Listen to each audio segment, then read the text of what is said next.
So I'd like to welcome Mr. Bruce Pringle, head educator at Bookmap. On the S&P E-mini, and I think it'll probably translate to NASDAQ. Perfect. Okay, so I was just showing this actually to some other traders. Iceberg transactions in the S&P E-mini, Iceberg transaction, really heavy activity right in here in the Iceberg action in here on this move down. Now, this is a pretty interesting day here in the S&P. Strong move to the upside, high liquidity up here at 3,900, the figure. Look at all that liquidity up here. And they're adding even more, and it's getting darker up here in this area here, and they're also getting filled, it looks like, in these areas in here. We see heavy selling in here. It kind of moves the market off from the kind of uptrend, and more heavy selling coming in, and it really starts to unwind here. Now, this is where it gets interesting, and I'm very curious to see what unfolds here due to the Iceberg transactions down here in the stops as well. We have a move lower, and look at the Iceberg transactions in here. Bruce, can you go over what are icebergs for our members Sure. that don't know what those are? How many of you guys understand? Do you guys know what iceberg orders are? Or yeah, there we go. Brad wants to know what are icebergs, Bruce. Okay. Yeah, no problem. Well, anyway, let me just say this right off the bat. Due to the Iceberg transactions and stops here, I'm looking for big green dots right in this area above this line at 38.60. And I'm looking for this to shoot back up maybe to about 70, 72, maybe 82. And it's due to all these Iceberg transactions in here, as well as smaller retail traders getting stopped out as we see this move to the downside. All right, so all we're looking for now in the order flow and Bookmap in here is we're looking for above our 38.60. We're looking for big green dots. We're looking for the bid to show more activity, and they're starting to. And then we're looking for them to pull here on the offer and come up into these higher levels in here. So I just kind of outlined it with these ellipses or the drawing tools in Bookmap, but that's what we're looking for. And so let's go over why now, and we'll go over what an iceberg is. So if we zoom in here, all right, and we'll keep these levels in mind here, but I want to clear my drawings in here so that we can dig into some of the iceberg activity. Is significant. I mean, we don't see this all the time, so it's a good day to go over this in here. And let's see it here. Okay.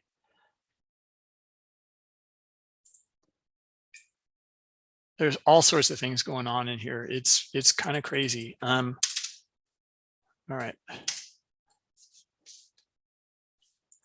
Okay, so there's like over 10,000 icebergs that have been transacting in there. You can see it right here. Is this black line is the zero line.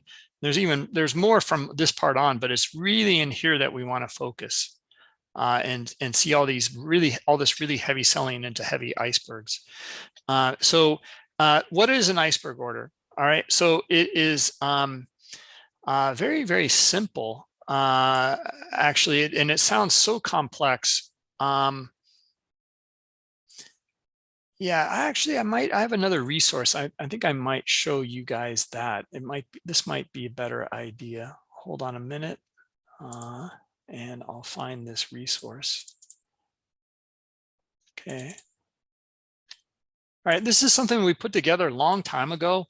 High frequency trading and Bookmap, and this kind of guide in here on what Bookmap is showing. So it's going to look antiquated, very antiquated versions of Bookmap, but that's okay. It's the evergreen content in here that we want to understand. Okay, here's an iceberg. All right, this is what I want to show. All right, so basically, even an old logo. Basically, let's say this is our best offer here, and this is our best bid down here. Okay, and an iceberg order comes in here. Now, at the top of the book, okay, at the best bid, here we have 20 contracts, then 30, then 10, and then behind that, we have an iceberg order. Okay, now the iceberg order is for 10. We don't know, and that part is actually in the order book. It is showing in the order book, right? So we have what, 50, 60, 70 contracts showing up here, all right, available at this price level. We don't know this is an iceberg though. Now, if someone comes in and sweeps the order book with, like, let's say a 71 lot or a 100 lot, basically what's going to happen is they will get their fill for 70. And then immediately after that, another iceberg piece of, we don't know what's behind it, but let's suppose it's a 50 lot in this case. It throws into the right into the order book. Okay, so it comes in next. So 70 lots are filled, but now the next portion of the iceberg comes in, and you can see it took it out of the 40 that were up here, 50 altogether, this one here. 10 have transacted, another 10 come into the order book, and now we don't know, again, what's behind it here, but we're assuming that this was it. For this example, there's a 50 lot. All right, now another 10 lot comes in, right? So basically the larger player is able to hide how much size they have from the order book. They're only showing a portion of what they're putting into the order book. And this way, it's to their advantage, because a lot of these iceberg orders are for pretty huge size. And they don't want to show in the order book, because it's like showing all of a sudden, like, yeah, I want to be a buyer, a big buyer, and they might scare price away. They might not get filled at the order at the level they want to get filled. So instead, they'll use an iceberg order. So anyway, the mechanics here, another portion fills, and now the next portion can go to the market. Now, because this is in the book here, it's actually possible for someone else, let's say during this period here, it's actually possible for other people to come into the order book and, you know, say, oh, I want to be a buyer here at this level too. And it kind of gets in between the iceberg. So that's kind of how it works. So it's still possible. So now this iceberg is still here and it still wants to fill, but another trader kind of came in between it. So here, let's suppose that someone sweeps the order book for 30 lots now. So this 10 and this 20 trade. Now the next, it kicks off the next portion of the iceberg that goes to the live order book. All right, and then that fills or not. Maybe it just is still sitting there in the market at that price level if price goes up at that point. So you know, these are kind of the mechanics of it. Let's look at Bookmap now, we'll look at maybe some simpler examples. There's a lot going on in here. It's pretty crazy. And I'll also show you here, like there's some live icebergs in this market right now. There was 5 over here earlier. See this 91 right here? This is an iceberg order. It is in the market waiting to get filled down here at this price. Okay, and we don't know what's behind it, but we do know this. 91 contracts of this iceberg have filled. They have executed, and they want more, and they're waiting way down here. Right. So those are the facts. That much we know. So here's another one. See that 15? Now that's going to transact really quickly here. 18. So there it goes. It was 16 actually. All right. So here, let's go over this example here. This might be a little bit easier to a little more palpable. All right, so yeah, this is good. Let's zoom in here and zoom in. All right, so here's the evolution of the iceberg. We know that this iceberg, the D here stands for it was detected with this transaction right here. Okay, and what happened was the next iceberg, that part of the iceberg was just a 1 lot. got filled here. So 5 got filled in here, and then another one lot got filled here. Here we have 2 lots filled. Here we have 4. Here we have another 1. Okay, so this iceberg is here on the bid, and portions of it are being sent to the market. In this case, it's very small iceberg, very small, and it's transacting. Now if I zoom out, basically what we're doing in Bookmap is just, this is happening at a very small time frame, microseconds, so millions of seconds. We're showing everything, the evolution here, the mechanics of it. However, we're not going to be zoomed in looking at all those details, so we can zoom out, and now we're still down at sub-second level. We're looking at, a blink of an eye is actually between, or let's just zoom out even a little bit more. All right, so the blink of an eye would be between these 2 vertical dotted lines. So within that blink of an eye, basically, we've had 15 iceberg orders filled there. And if I zoom out more, and now we're getting, we're looking at seconds. So there's 15 that transacted. And then what happened here? Finally, it was fully executed. That's what the E means, for 16. And it was executed right here at that point. All right, so that's it. There's your iceberg order, just like that illustration that I showed you. Well, here it is in the real market, and we saw it basically at real time as well. It filled really, really quickly though. So this larger player, using an iceberg order, got what he wanted. He got his size on. He got 16 contracts filled here at this price level, and it didn't scare the market away. Right, so it's only 16 lots, but nonetheless, you'll see thousands in here. Like here's 169 down here. This just got filled. Look at some of these in here. Here's 2,000. Here's 1,375. Here's 381. So there's some really big ones in here. Here's 8. Now this is on the offer, 897.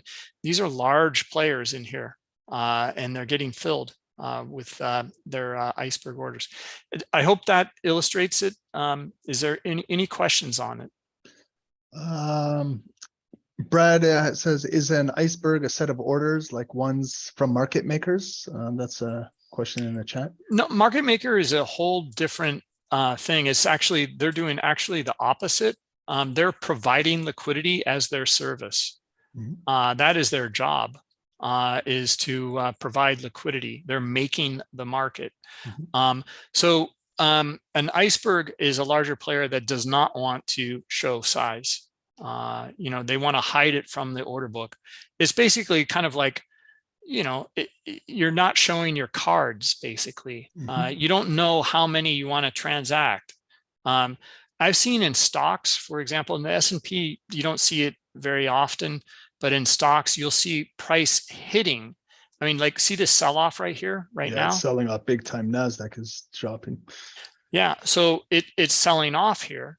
But a lot of times you'll see it just hit into an iceberg, and it's like this. They just stay in here and they're just getting filled. It's amazing to see, like in when it absorbs everything that's thrown at it. They want to get as much size on as they can at their price. It's just like a large limit order, but you just can't see the depth of it. So what happens, Bruce, when these guys get filled and then the market keeps dumping and they're getting filled and they got what they wanted, but then it keeps breaking new lower lows and keeps moving away from them? Then what do they do? Do they keep absorbing? Is there sole intentions to pull up the market by accumulating the bottom? But what happens if there's a lot of supply and it keeps moving past there, keeps breaking down, keeps breaking down? Well, I mean, from my understanding, they don't really care. I mean, like, they want to get filled at their price level. I mean, how often, when you place a limit order, how often do you get exactly that? It's like the bottom tick or the top tick, right? It has to actually, you usually, or at least I usually, when I place my limit order, I'm at the end of the queue, very end of the queue, and it has to trade through it for me to get filled. Right. So I'm at a loss immediately by using a limit order. Mm-hmm. And I think it's the same thing here with the icebergs. So they'll just absorb and absorb Okay. and absorb. Like I said, larger players, like, when we see reversals in the marketplace, this is how it works. They're on the bid. They're on the bid. They're on the bid. They're on the bid. They're getting filled at these areas all the way down, right? Until there's no more selling. And then, then we're looking for aggressors, and, maybe they even kind of like larger players can come in and kind of like goose the market to get it going up to an area, and then start to get a reversal starting to take place. But, they're filled from this area onwards. So like, just like we were showing in the beginning of the webinar, this little area in here, and I drew in this rectangle here, we're looking for buyers above it, green dots above it, and we got it. They came up into 62, or yeah, I think I drew it from here, right? And this point here, so maybe a little bit higher, maybe it was here. Whatever the case may be, I mean, these guys are in profit, and I wouldn't be surprised to see it bounce right off of here, because they're still positioned. And this is just a pullback, basically. So all these iceberg orders in here, and all of this going against them in here, well, they're in profit once it starts to, likely actually once it starts to get back up into this area in here, like the overall, if you average into it, you're going to be in profit up into these areas here. You're into pure profit up in these areas here. So this little sell-off might be just a pullback and a bigger move up. So now the key thing to understand, it might not. Larger players are wrong as well, and they'll puke out.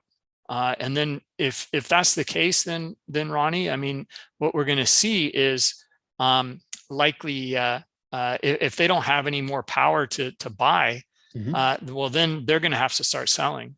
Yep. And then we can see a nice move to the downside. Yep.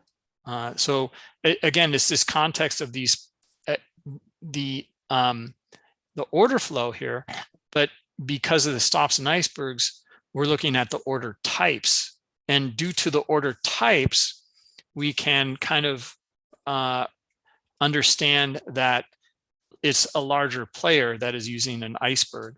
It is a smaller player that is using a stop loss order, or entering or exiting the market with a stop loss, or stop order, I should say.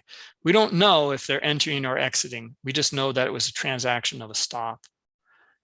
Typically, though, a stop run is just a bunch of traders exiting the market. It could be a bigger player who moves the market against themselves by hitting, market buy, or, has a buy stop. Once it's triggered, it turns into a market order and it sweeps price against them. So they're averaging up, and it's actually working to their disadvantage. Anyway, I think the key thing to understand is this information is just fact, and it is just that we know that these are stop order transactions. We know that these are iceberg order transactions, and that's that. Putting it into context here is up to the trader. And starting to understand it. So, we started to look for those big green dots pulling this market back up. We got the move up to the top of this range here at 65. It did not come up further, 70 or 80, 85. We have not seen that move yet. So if it unfolds at all, maybe they were short in here. Maybe these icebergs are covering. I doubt it. These are very large transactions. So I'm looking to see if we're coming back down here, and if they're going to try to get some more size on here. Anyway, that's To be determined. We'll see what's the action down here. We can see that there's some more icebergs in here that are rather big, still buying. And when that 91 is still here waiting to get filled below the figure at 38.50. Okay, so there's a couple questions here by Damien, and if they're waiting at 91, is that a buy? And then like Lisa's saying, in that case, these are sells. So I think there's a little confusion, Bruce, as to buys, Okay. sells down here. Yeah, Sure. So an iceberg order is like a limit order. Okay, and in fact, part of it is a limit order in the order book. The other part of it is hidden. It's called an iceberg order or a hidden order. These are, to maybe it might confuse people more, or maybe it clarifies. These are native, they're not synthetic. What that means is these are native to the CME exchange. The CME exchange offers the iceberg order type or hidden order type. If you are transacting with a platform like TT, Trader Technologies, they offer an iceberg order type of their own, and you can also be co-located next to the exchange and use an iceberg order from TT as from their platform. Those are called synthetic iceberg orders, and we cannot see them. The MBO data from Rhythmic or the CME does not include the synthetics. We don't know. So we only know if they're native to the CME in here, right? So just to, if there was any questions about that. Anyway, to answer the question, if it depends on where these are displayed. So this E or executed for 27 is actually 3 in there, or here 46 and there's 4. These are, if it's below price action, then they are buying. Okay, they are on the bid, buying. If it's above price action, they are selling. Right, that's that. Now it's the same for the stops. We haven't gone over stops yet, but anyway, you know, again, it's I don't want to cover this add-on here as, you know, some holy grail. It's amazing transparency to be able to see these things. However, it is a confluence. What's important is to understand that this is just fact, and the players here, these are their actions in the order flow. That much we know, and now we just put it into context. So, like the context I was going over earlier was, if we see bigger green dots above this, I don't know, what did I call it, 60, or I can't recall. If we see those big green dots, we're looking for them to pull it up in here, and then for them to be in profit. We're already down below it, back down below it again. And let's see if these icebergs are going to support it. So what that means is all of this in here, are they going to put on more size? I don't really see too many icebergs yet. Okay, so I see, you know, down at these lower levels, only 78, and this one guy here that's still waiting to get filled here. Okay, so anyway, that's the context right now. I would say the same context, though, if we can get back up above this 57 or 60 area up here, then again, I'm looking for big green dots one more time. This would be a double bottom pattern here, and look for a potential reversal going into the close today, you know, something like that. All right, so I hope that answered the question. Yeah, there's some other questions here. I'm just going through the questions, Bruce, in the chat, guys. Sure. If you guys have questions too, if you want to raise your hand, if you want to speak to Bruce. But Halima says, how does learning this concept help me better trade and so forth? So a lot of the traders, Bruce, are used to price action candlesticks, so this is new to them. So how can the use of Bookmap help with confluence trading price action and candlesticks? Okay, so yeah, let me take the iceberg off of the chart for right now. I'll leave it in the subchart, but we'll take it off the chart because this is more nuanced We're starting, like I said, we're starting to understand the actual order types that are transacting within the order flow. Therefore, it is the order flow that is the most important. It is kind of the bigger piece here. The order types is starting to understand who's within the order flow. So here's our 91, it just got filled. It just executed, fully executed for 220. Okay, so we know that. And he's either back in again here with 58 in the current market, right? So you can see they're buying down here. We can see a little blip here. See it here? They're even chasing a little bit with the icebergs. So now let's put that into order flow context. Again, this little line right here, if we can get buyers back up above it. Okay, I'm looking for green dots now up here when that happens to be 38.50. Okay, if we can, that means we've got a lot of absorption. We got a lot of icebergs down here. We have even a stop run down here. Okay, but the order flow, what we're looking for, and we don't see it yet, right? We're looking for it, but we're not seeing that scenario unfold. So we're going to go over just the order flow right now. Well, we're not seeing those buyers. Okay, we're seeing sellers down here. We saw a little bit of buying here, and we come right back down. Okay, it actually opens the door for more sellers to come in and try to hit maybe into 45.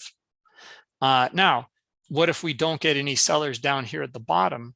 We're starting to get some buyers here. Okay, I'm looking for these buyers now to pull it right back up here to about 50, above 50. And then let's see if we can get more buyers up here in this order flow scenario.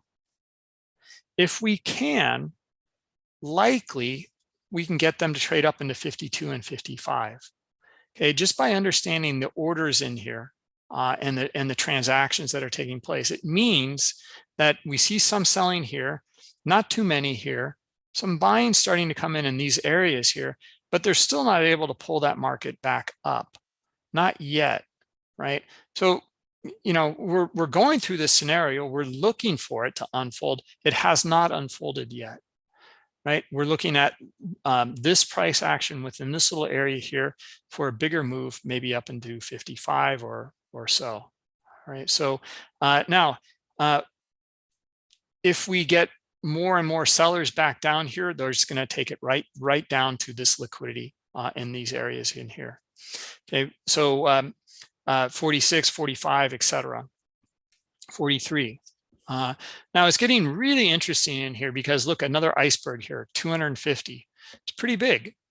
And it's not bad. It's not bad. And you know, 50. We had another 355 here, and we have another 55 right now in the current market. Okay, so they're still buying down here. And it doesn't mean that it is going to, you know, all of a sudden go, you know, a million points to the upside here. Okay, we're just going to read the order flow in here. We know larger players are absorbing. We can see that. Now we need to see the green dots in here, the aggressors. These are the guys that can move price. Okay, here they come. All right, so we're looking again for big green dots back up above 50 here. We're up into this area here. Okay, so that's the scenario that we're looking for, and that still has not unfolded yet. Okay, now the secondary scenario here in the order flow is if we don't get that, and we get big sellers down here, I think we can break the range and trade back down. Now, let's compare that to candles. Okay, and we can put candle. I'm going to take the icebergs off here for now, guys, if you don't mind, and then we'll just to simplify things. We can always check it out in the subchart. And then let's put a candlestick chart on here. I've got a 1 minute candlestick chart I can show. Yeah, here we go. This is 1 minute. All right, so let's just start to read candles. Well, candlestick chart is kind of showing us bearish activity here. You know, it can't come back up here, can't make a higher high. We're seeing more sellers. Okay, well then I'm looking for sellers here, red dots here. Okay, I would like to see the order book show size here on the offer at a lower level here, and then we can get a breakdown. Okay, now the candlestick chart is trying to tell us something, but see the buyers coming in here. it can't tell us that. Okay, so we're back to this scenario of more buyers back up around this area here, and then we're going to get a short squeeze. Why? Because look at just the candles in here. Okay, you can see all these wicks in here, is back and forth in here. This is a range. This is a range here. We're looking to see if we can get back up above that range and trap them, and then get a squeeze on up into 55. Right, so let's read. We'll just continue to read with candles and start to understand if these candlestick patterns are going to unfold or not. Right, and look at the transparency that we have between the candles, which you cannot see in your candlestick chart. We can see all of the volume, where it's transacting. We can also see the bid and the offer, and where they're providing liquidity or supply and demand. Okay, well, now there's someone up here with offers up here at just above the figure.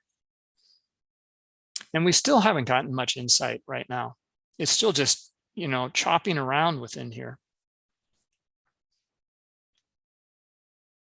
Okay, more on the offer here. Look at that. What's the reaction? We actually found buyers interested in trading into these guys here. Okay, now they haven't traded into them yet. So this is a little bit of a cat and mouse game right now. Okay, more on the offer at a lower level, starting to find some sellers. Okay, all right, sellers, you have the opportunity now to drop this into 45. Okay, I'm looking for those red dots, and I'm looking for, they have it all lined up here. Okay, I don't feel comfortable about this move right now. However, that scenario is wide open here. Okay, and this was the selling that we got down here. It's not a whole lot. Now look at this. Buyers come in and they trade back up into this guy here. Okay, and they just trade up into it. They did not trade through them. Okay, more sellers right back down here. Again, we got to see sellers step up right here, and we don't see them. In fact, we found buyers here.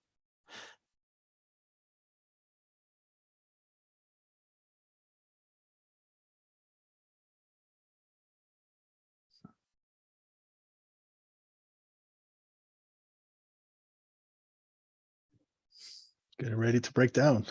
Yeah, it looks like it wants to break down, but it's really back and forth in here, and there's not a whole lot of clarity at the moment. And you can see this kind of gaming of the market. High liquidity on the offer, high liquidity on the bid. Okay, coming back up, testing up here. So this is consolidation, guys. When we say that word, this is like sideways range trading. It's going down, back up, down, back up. So it's accumulation. You can see how the market is accumulating right now for a potential move coming up, bullish or bearish. And there's nothing to read in these candles either at the moment.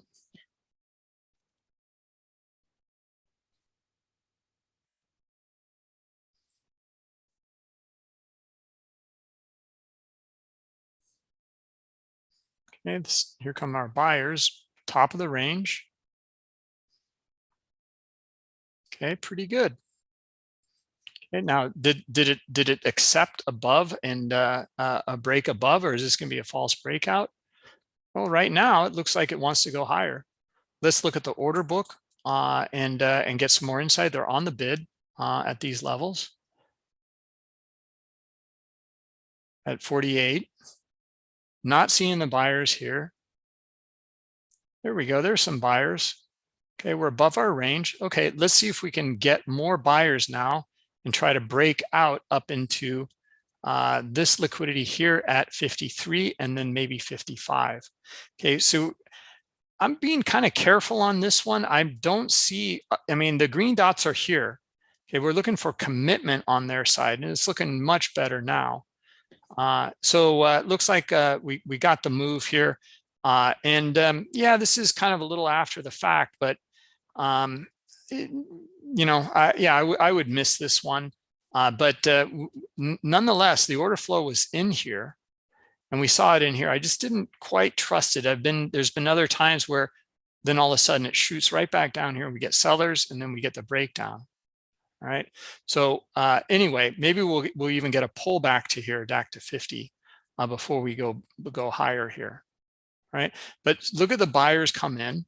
Okay. The next target would be 55. Okay. That's what we'd be looking for here in the order flow. Okay. And why 55? Well, not only is it the top of the range here, but that's where the liquidity is. Okay, that's where the sellers are. And those are the pieces we're putting together here. Right. So not the greatest, you know, I mean, we saw it play out in real time, but like, yeah, not a high probability hits you over the head saying like, I'm going to be a buyer here. Okay. It had some of the pieces to it for sure. They're on the bid. We see some buying coming in here. We see more in here. This is looking much better now. But now look at it up here.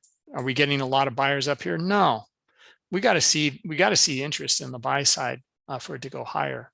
So what happens? We get a pullback here, right? So anyway, that's it's not the greatest order flow event in here, but we do see some of the pieces in here. This is a potential way to read it and put the pieces together for even if your candlestick in here. We're looking for, again, that kind of imbalance even in the candles here, that more buying at the higher level, and then the potential move for it to come back up into 53 and 55. We do have another thing in here that's really good, and that we look at also confluences in here to try to help us. Well, we know there's icebergs in here, so you can kind of lean on that in here. So all that selling in here, we know it's right into other buyers and larger players. Okay, so from this is 11,500 to 12, so about 1,000, 1,100, something like that, of iceberg transactions on the bid in here. So now that helps us see how that can give us a little more insight to this move in here. So here's our pullback. Okay, great.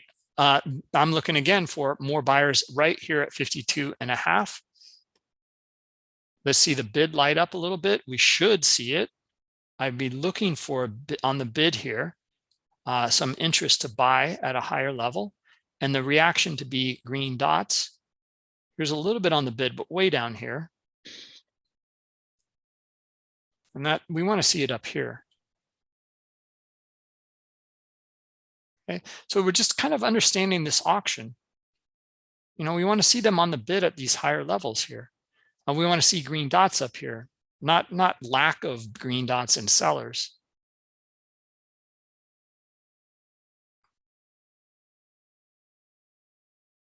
Bruce, can we take a question? Yeah, sure. Yeah, okay. Damien? Damien, can I get you on mute your mic? Yeah, hello, you can hear me? Yeah. Yeah, hey, I'm following along like with the Bookmap, and I'm looking at a different indice right now, looking at NAS. Because when it was sitting at 91, it looked like that was a strong demand zone because it started going up when it hit 91. I was just asking a question on that earlier. Could it have been like that could have been like a demand zone at that area? Yeah, hold on a minute. So 91, you saw this buying in here? Yeah. Okay. Early when it came down.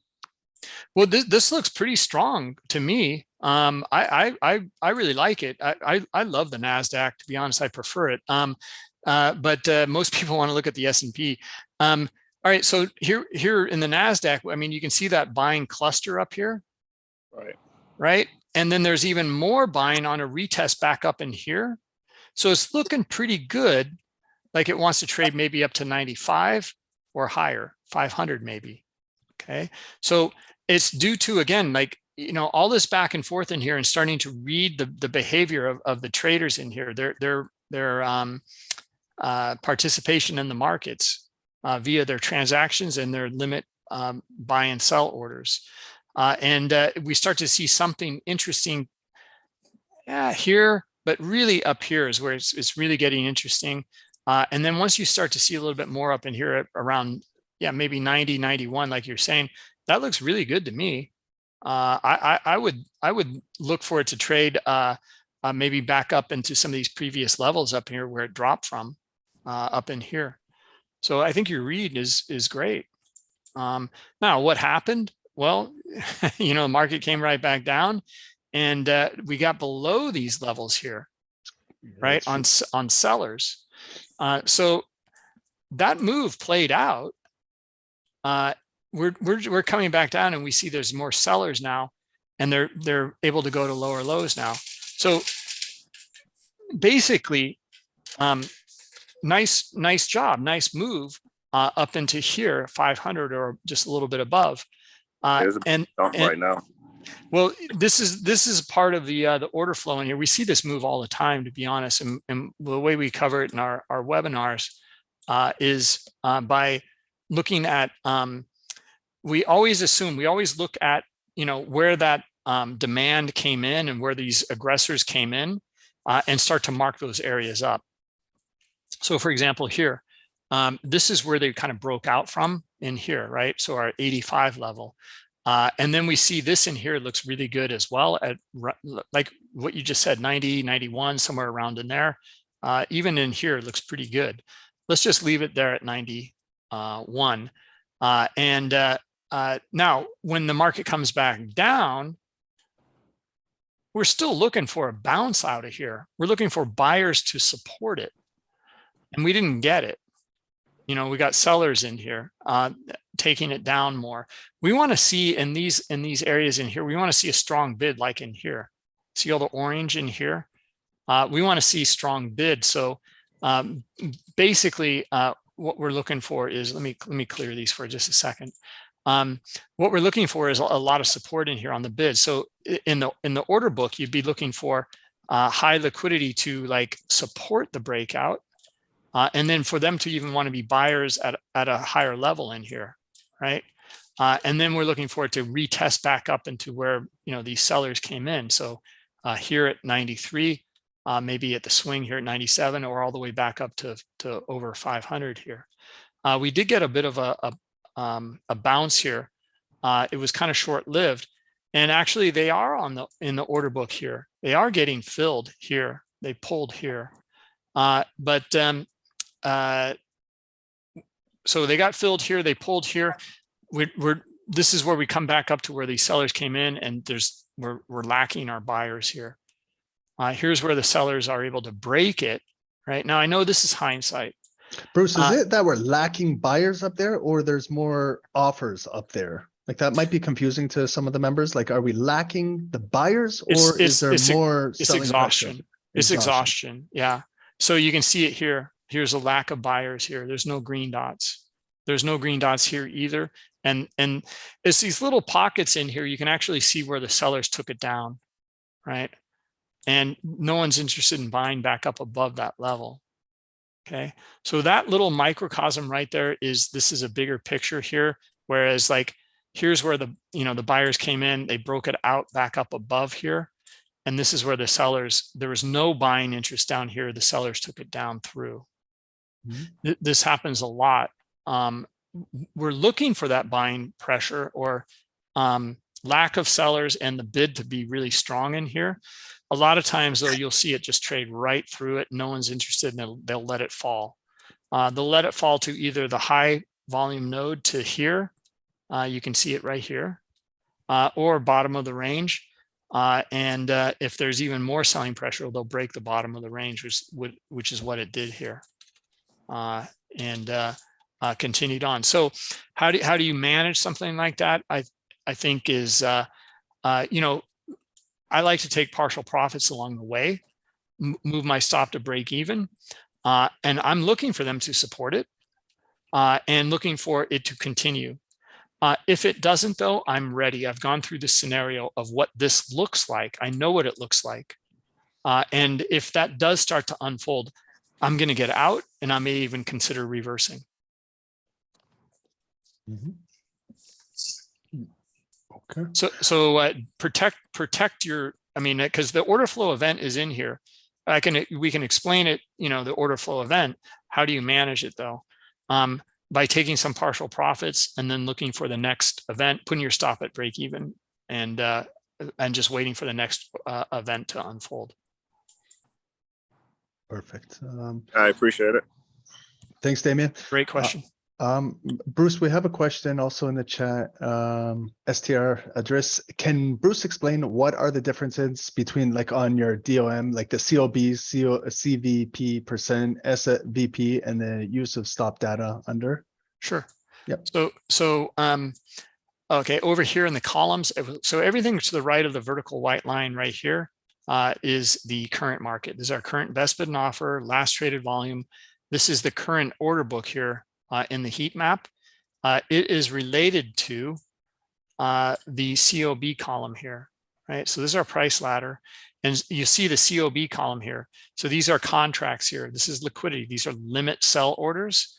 The higher the limit sell order, the heat map color it gets. Red and orange is very high liquidity, then yellow, then white, then blue, and then black is the least amount. All right, so here's high liquidity down here on the bid. 21, 18 contracts. You can see it in the histogram as well. Okay, so and in fact, they just pulled a bunch of it as price was coming down. So that again, that too gives us insight. Do they really want to be buyers here? And the answer is really no. I mean, one guy does, or one level does, but that's it, right? The other one's pulled. So that's what the COB column is. It's the current order book. CVP stands for chart range volume profile, and SVP is session range volume profile. Chart range volume is the volume profile for what's in my viewable range. Okay, so if for this viewable range here from the left side to the right side, give me the profile. If I zoom in, same thing, left side to the right side, give me the profile. Session would be for the entire session. If I zoom out all the way here, since when I started my book map, these should be equal now because the chart range is equal to the entire session. Right, so that's the difference between the columns here. Now there are multiple columns in here. You can right click in here. You can turn it into, these are volume columns right now, these profiles. You can turn it into a chart or trades counter or quotes delta. Trading dome is in here. We have notes columns, time and sales. You can insert multiple or hide these columns as well. And I know you got to get going here pretty soon, Ronnie. No, we're all good till I got another like 20 minutes, but Paris has a question here. 1 second. Paris, can you unmute your mic? Hello. Hi, Paris. How are you? Yeah. Oh, hi, Ron. Hi, Bruce. Hey, Bruce. I have a question about how to recognize zones, probabilities, zones where you can probably go set your some kind of support, and you can wait for make bigger moves in the book map. Okay. So maybe do you mean, like, for example, down here, look at 11,460, a lot of liquidity, and it got filled here, big transactions into it. And this actually, see how this kind of stopped the selling for now? Yeah. Okay, so we have a zone, basically. It turned it into this zone. Yeah, here. but the zone is already passed, is already gone. So then the other zone will be 114.55. That will the other zone be, I think. You mean down below here? This down one. below, yes. Okay, well, we don't know yet. We know that it's being supported here so far, and we even see a bunch of buyers that came in here. Yeah. Right. So what we and this is where, you know, we cover in the education. We're looking for this context between the buyers and sellers in here. So there's a lot of sellers in here traded into this 460 area here, and there was no more. They did not go lower, right? And in fact, we see some buyers in here. Buying came back up at the top of the range here. We're already back down in the middle of the range. So the question is, are we going to come back down into 55 or 50 or below here? All right. Yeah. So what we can look at here is number one, we can put in this line right here where these buyers came in. See how we're already below it here? Yeah. So I don't know. I don't know if these guys are here to cover, if they're interested in buying, whatever. All I care about is if I see significant selling down below that line, these guys are likely going to feel the squeeze, the long squeeze, and they're going to have to be sellers into 55. Yeah. Okay. So, and you can see, well, it's just bashing around this 65 line right now. We don't have insight right now. We don't know who's in control of the direction right now. It's still right in the smack dab in the middle of this range. Okay. 7 minutes to power hour and we'll get some nice moves. So, okay, here they come. So now sellers, we're looking for sellers here. And no commitment yet.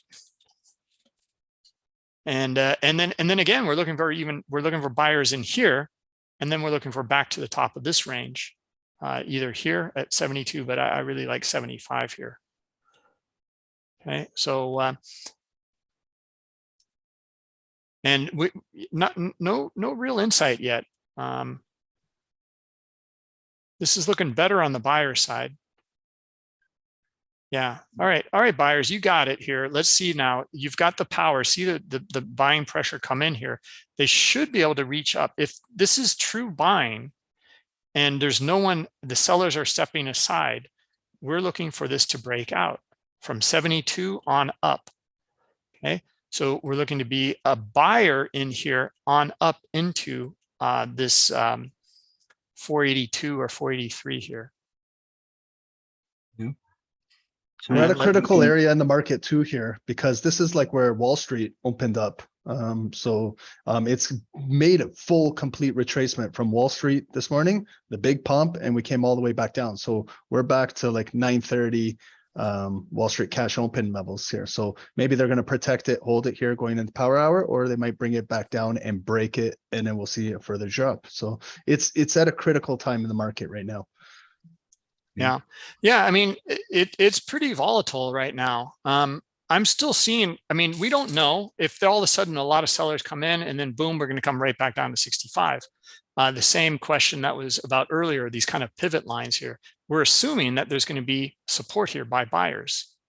Okay. We're always looking for that first. The opposite scenario is sellers down below it though.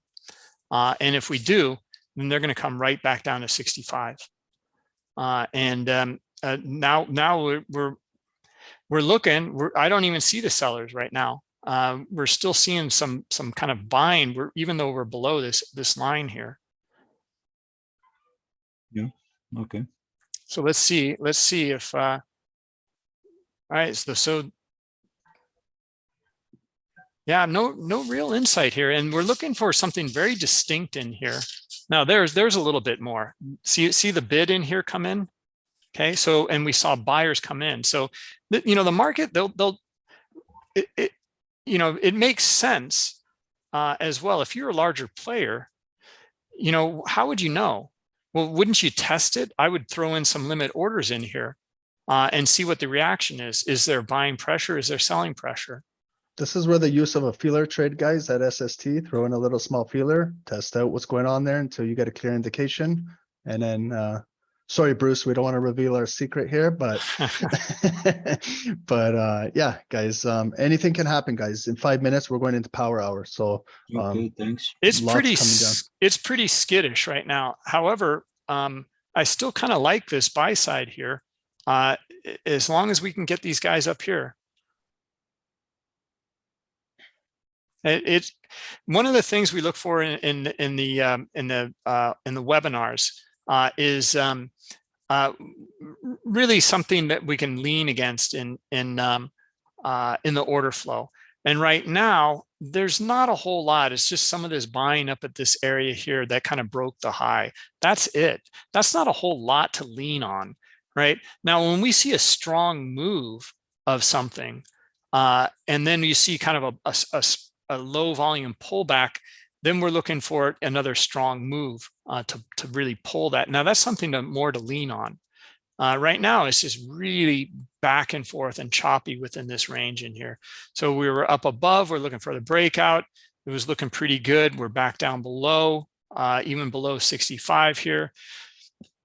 And the door is open for sellers in here. But let's just see here, because someone's going to win this battle in here.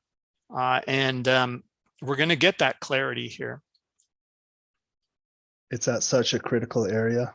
Yeah. Like, this is where they're going to trap. They're going to trap somebody, guys. Okay. Remember, there's going to be someone that's going to win this battle. Who's going to get squeezed? The buyers or the sellers? They could pull it back early into power hour, bring it up, and then maybe the sellers come back in and push this thing down, but it's at critical levels. Now see how we can lean on this now that we're back here. This is kind of an important thing to understand in order flow. Okay, we were just talking about leaning on something, and we were trying to lean on this one earlier here, and we saw more buyers in here again, and we're like, yeah, well, it has the power to do this now. Okay, well, it didn't. It came all the way back down to the bottom of the range here at 60, even through our line here. It didn't even bounce off of it. Although this line is still pretty good, you can see bounced, breakout from it. Now, once we come back up into something we can lean on, this buying up here, this is where we can get the potential move, right? And we do look for that. Right. This is kind of important thing to understand in the order flow. It's the same on the sell side. Like, you know, we see sellers down in these areas, no sellers here. Okay. They're not leaning on it. We see a little bit of selling in here. This is just, it's kind of equal volume on each side though, volume on the sell side and then on the buy side. So, you know, anyway, like we look for, like in volume profile, or I don't want to lean too much on volume profile either. But where did it transact? Okay, so look at these areas and pockets where it transacts. If we can get back up there again and find more buyers, the likelihood is that we can get a breakout from that area. All right, so and reading the transactions in here, we do know who's in control. It is buyers. Okay, buyers here, and then they broke it here, right? So on this small move, we're looking at buyers above here. If the other, that's primary scenario. Okay, so we're still basically buy side here. If the secondary scenario, because we got to go through it, and this was the question about earlier, like, you know, he was looking at 91, and then you know, it traded through it here. All right, so are they supporting, are those buyers supporting it here? No, they're not. They're not in here, right? We're looking for the bid in here, right? We're looking for them to be on the bid in here. We want to see buying pressure in here, not sellers trading through this area. Here's the market, here. guys. Trap those buyers at power hour. Here it comes down. Exactly. So we're buy side here until we get back down here and start. We look for it. We look for them to support it. They are not there. So then likely to trade back down to the low. And then we also have the potential for sellers to really pick up here and then hit into 55 and 50. Ooh, if it breaks that 55 level, Bruce, it's going to be nice. Yeah. And we're looking for that. And did we get it again here? We got a little bit of selling here, not a whole lot though. Right? It's still just kind of all over the place. So anyway, for looking for something higher probability in the order flow, it's where the transactions are taking place. And then also this order book in here. So they're on the offer here. Okay. And then they're on the bid down here. That's where the liquidity is. So do the sellers want to meet these guys down? The aggressive sellers want to meet these buyers down here. I think it looks like they're going to try for it here. There's a little bit of selling just came in.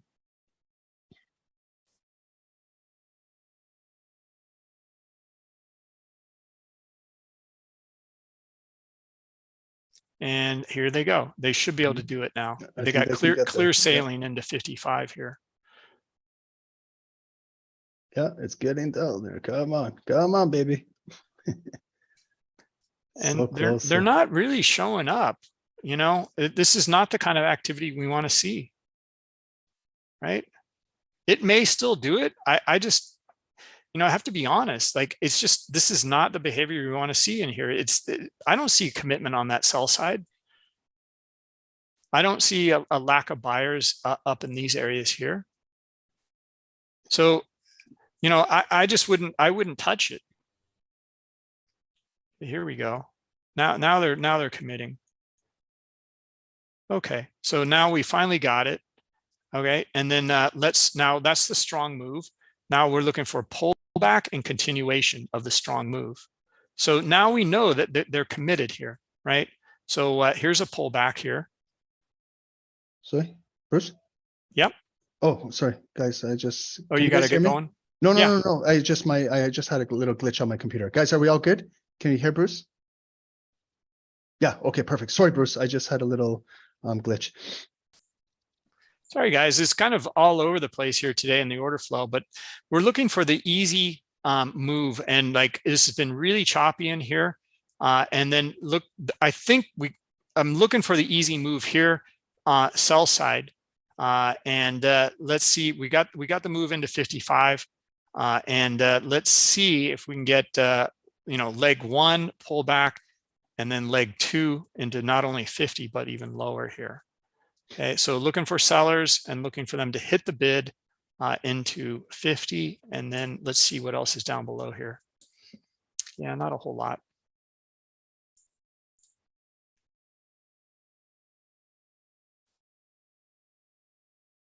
Anyway, this is what we're leaning on. And again, this isn't a whole lot to lean on right now. It's just this selling here. It's really great when we see like heavy selling over here and heavy selling in here. And then again, down at the bottom edge, more selling in here. It's really telling you something. And those are just much higher probability in the order flow. And then again, if you compare that to candlestick charts, you're just not going to see that, right? Your candlestick chart is going to show you the wicks. It's not going to show you where the volume is trading in here. You just don't know. So, if you're a candlestick trader, going back to that question, great. I have nothing against them. I just think that they don't offer the transparency. It's only 4 data points for each candle, and what happened in between, you have no idea. But you can read them in here. Like here, it closed down below the low. So you're looking for a continuation, right? That would be your candlestick pattern read, right? That would be it. So you're looking for, so what are we looking for then in the order flow? Well, we're looking for sellers down here, right here at 47. Okay. Now what about this candlestick pattern failing? Okay. Well, then back up above here. And then we're looking for a breakout on the buy side up here. Do we see buyers up here? Not yet, but look at the bid. The bid is showing us something.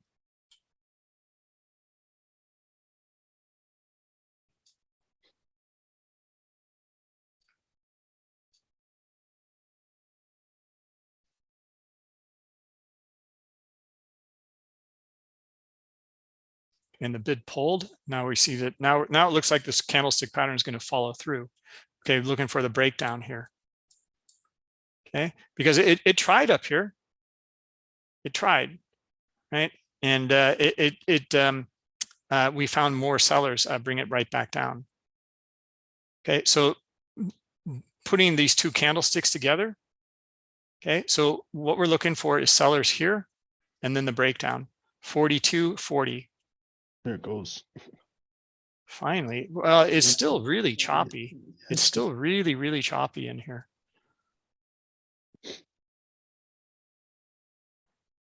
But anyway, just by reading candles in here, this one here and then this one here, retested and didn't even make a higher high. It made a slightly lower high here compared to this one, right? Well, now we have that confirmed with the volume in here as well, right? And also the bid and the offer. So that's the kind of transparency that just kind of going over the ABCs in here of Bookmap and the order flow, and then looking for the follow through in those moves.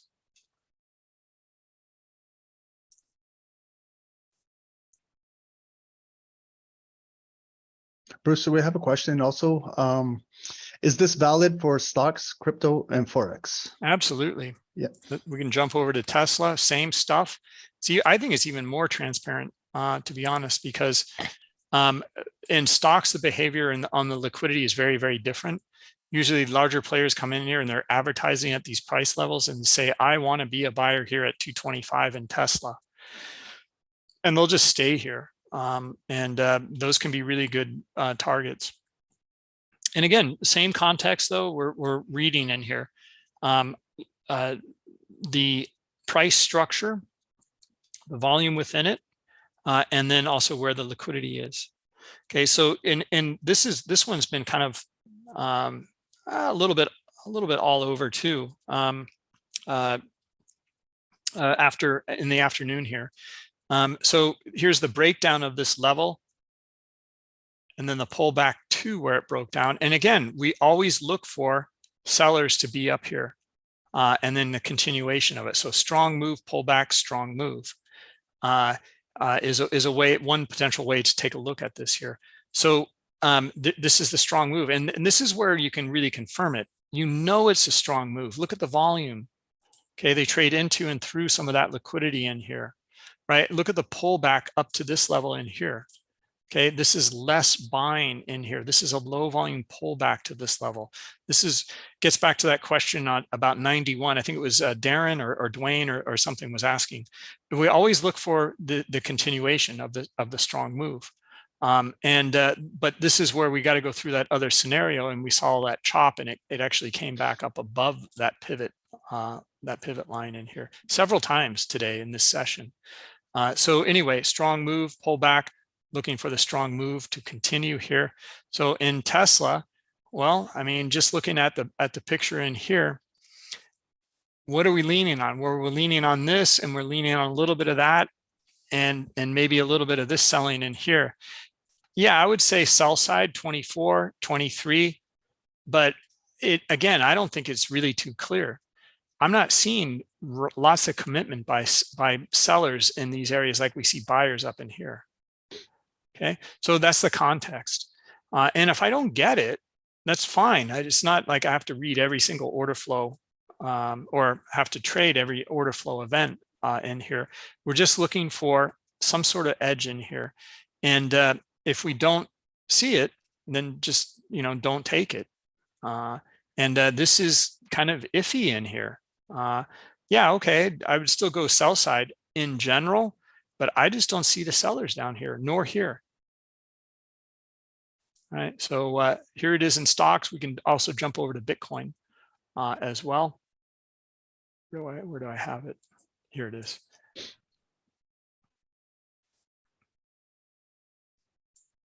Okay, I got some interesting indicators on here as well, but I'm going to take them off for now. We can actually show liquidations of specific markets. Same idea in here in Bitcoin. Looking at the order flow, price structure, and then price volume transactions as well as liquidity. And here it is. So this is again that same kind of this is the break, basically a false breakdown. Okay, below here, sellers pullback. Sellers. Now, where are the sellers down here? See how we can read that again. This is same as Tesla. We don't really see a whole bunch of commitment here. This is actually looking better in here. I see a little more commitment on that sell side at a lower low here. So I'd be looking for sellers to drive it down to about this 550 area here. Where this kind of pivot line took place. It was over like sellers below it and then buyers back up above it. Yeah, I don't know, that's kind of what I'm seeing right now in Bitcoin. So we got crypto, we got some stock. What about our currency traders, Bruce, our FX guys? Anything with Forex? No spot Forex, but currency futures for sure. You can't see icebergs in the currency futures, but you can see stops as well. So I don't have anything open right now, but gold, I do have gold here. And I Yeah. do have crude oil. Yeah, gold, crude oil. We're loyal to oil, and gold, we got gold diggers here too. Okay. Yeah, well, gold is all over the place today. It's down, it's up, it's down. Yeah,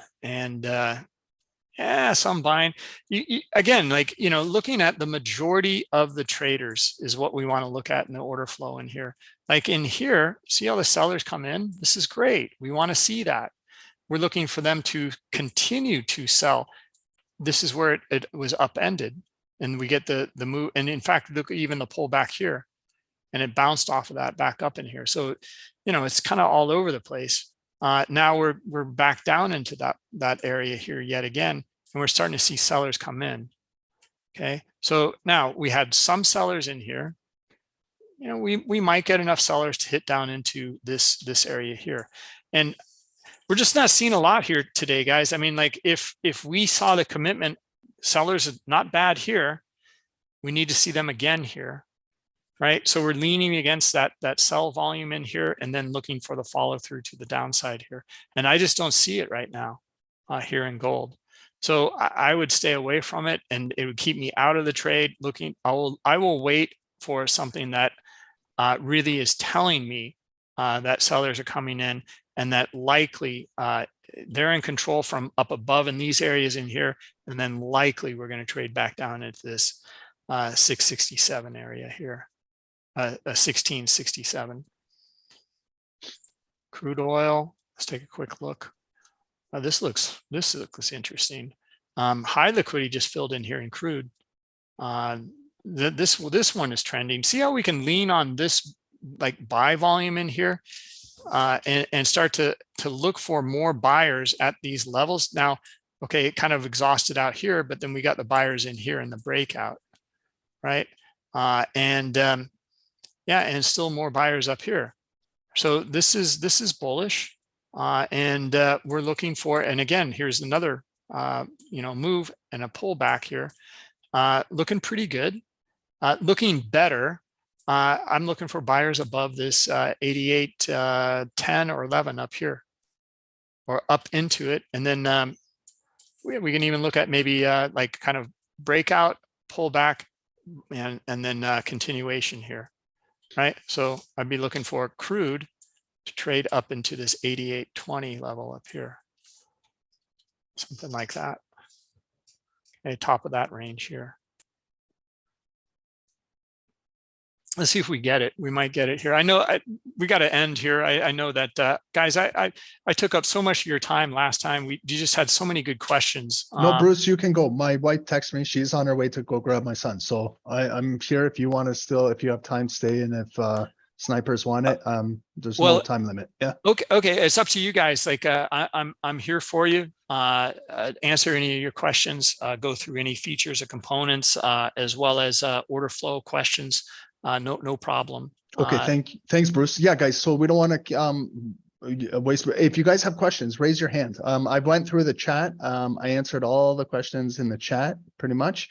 But if you guys do have a specific question for Bruce, please raise your hand, or again in the chat.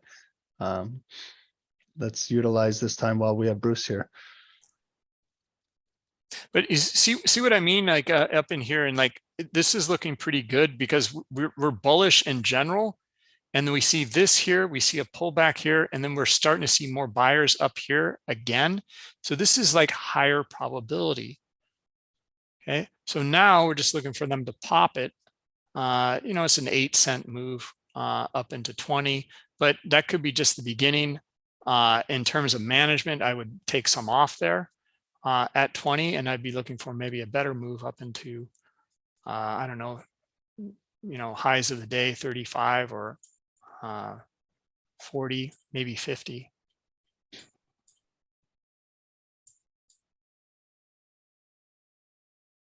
Guys, any questions? Any questions for Bruce or?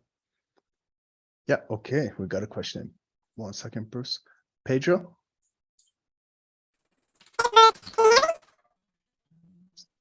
Pedro? We can't hear it. Sounds like Mickey. Sounds like Mickey Mouse.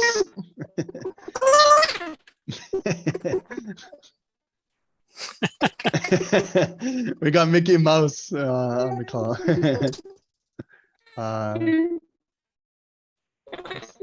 Okay, here. Okay, if you want to write it in the chat, Pedro, I'm sure. I think you're having a problem with the microphone. Technical difficulties. We can try again. Pedro? Pedro?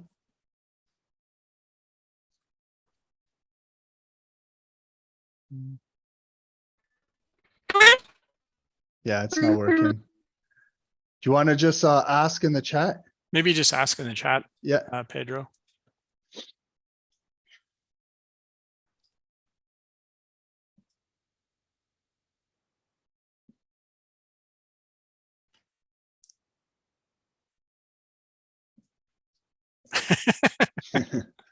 Ravman, good question. I don't know how to answer that one.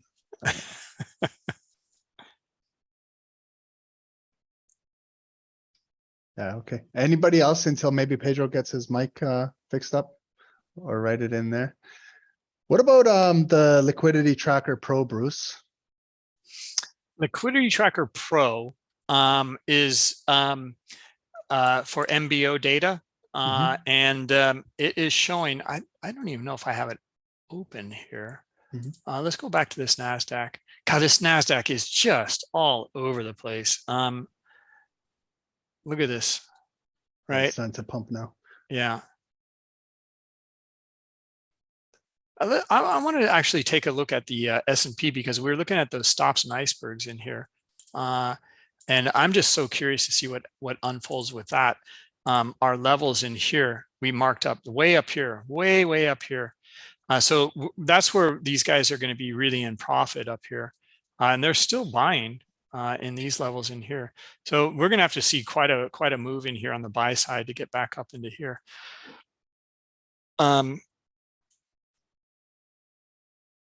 Okay, and then if this is going up, our crude oil should be breaking out, and not quite. It is. I mean, it's doing kind of what we thought.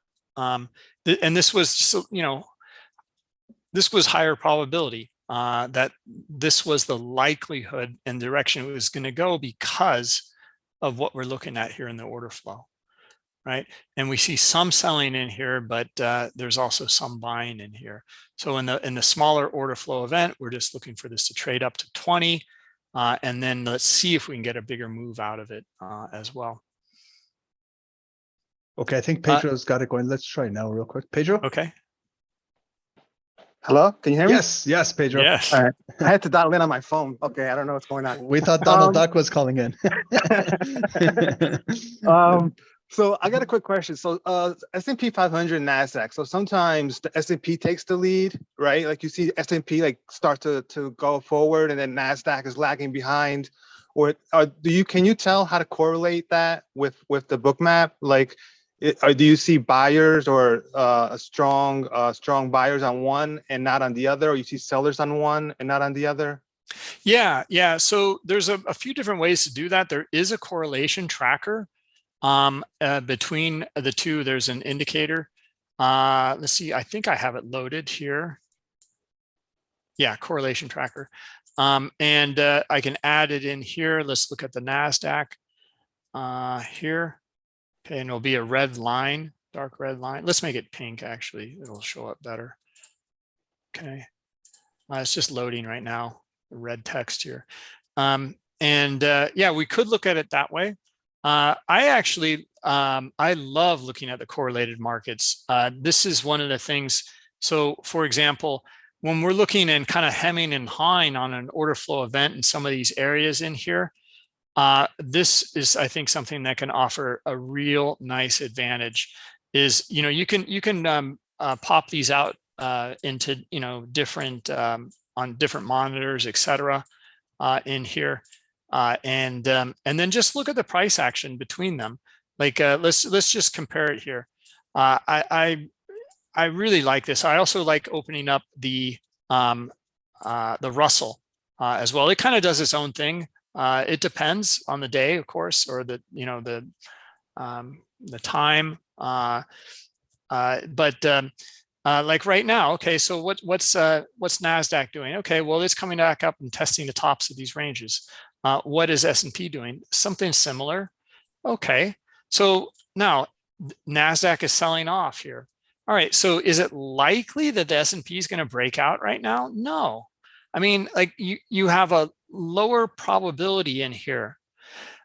When you see these indexes align, it is much more powerful, much more powerful. So a lot of times you'll get chop on one and chop on the other, but when one starts to show direction and the other one's chopping, you know, maybe it'll work, maybe they'll catch up. But when you see them both start to align, you can get some very powerful moves. I think this is a fantastic way to look at the markets.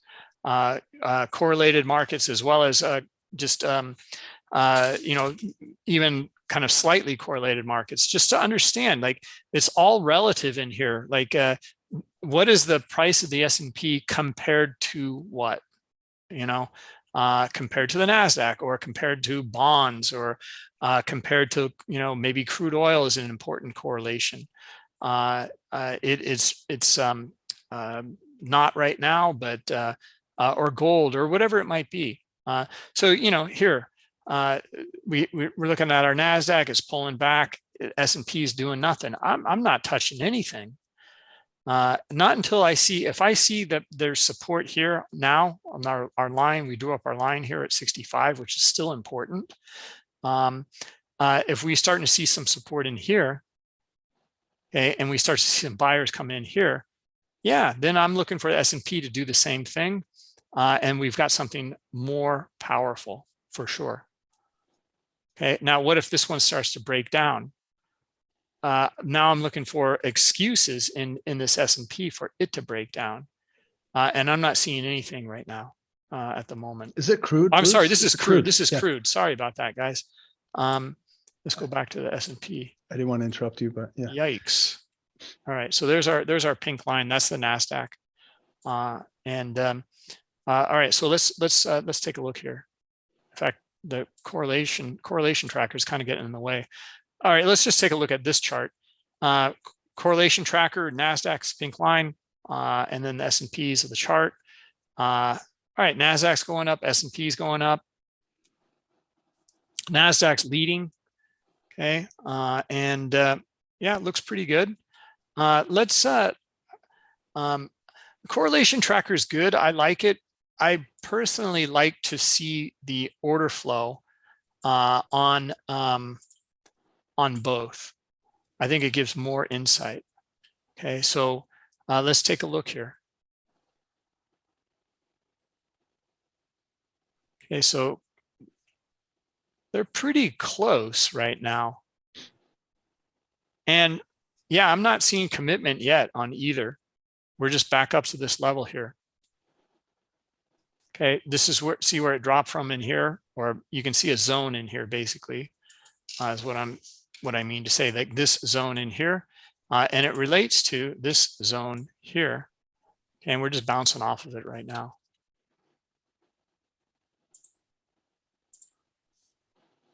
Bruce, can you use the correlation tracker with gold versus DXY, the US dollar index, is a question from Lisa. You can connect to the dollar index. You have to subscribe to ICE though, and it's rather expensive. Mm-hmm. I would recommend maybe looking at the euro dollar. That's the majority. It's like 60% or more, right, of the dollar index. Mm-hmm. It's a great correlation though to take a look at. How's that dollar doing compared to the stock indexes? Is a fantastic correlation. So look at NASDAQ ready to break down here. Okay, S&P ready to break. Okay, they're kind of correlated here. All right, so I would say that this is a higher probability that we're going to get the move to the downside here. Boom. Right, just by understanding the context between these two related instruments. Okay, now we have a lot of traders on both going, to the downside here. Okay, so that's leg one. Now looking for maybe a low volume pullback to here. And then let's see if we can get more sellers to come back in and try to drive it lower. And we're 3 minutes away from 3:30, guys. So lots of volatility will enter at 3:30, 2-3 minutes. Bruce, there was one question here. Let me see where it went. Bruce, could you show an example of an exact entry point and why? Like right now, like maybe a sell, like now how it's breaking, maybe. Sure. Like, yeah, let's just jump in. All right, so yeah, we're looking for selling this breakdown. We got some reasons why, and let's just put on a lot here, or maybe a couple, and then I'm looking for a bit of a pullback here.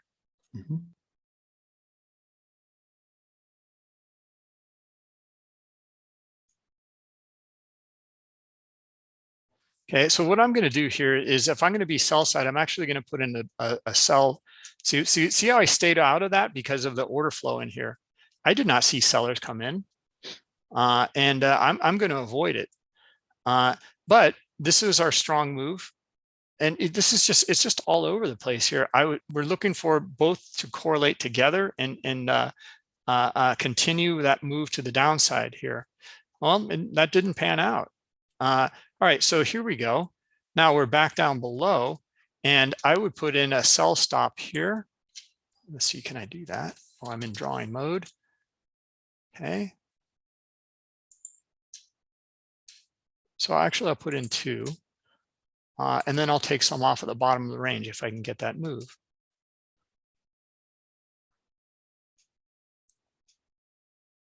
Okay, so it's not panning out.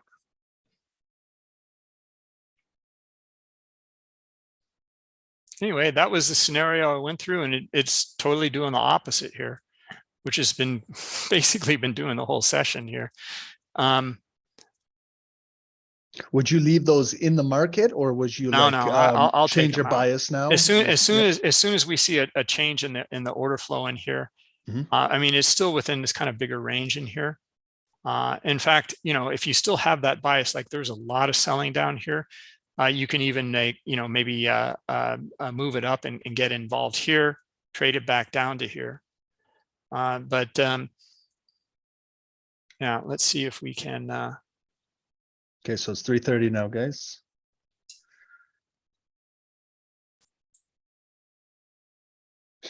It's really, I don't like it. I have to say, guys, it's just all over. There's a cluster down here below the line. There's a cluster up here above the line. I mean, I don't think the market knows what is, it does not have a direction. And that's what we're looking for. We're looking for these participants to tell us what the direction is of the majority of the players.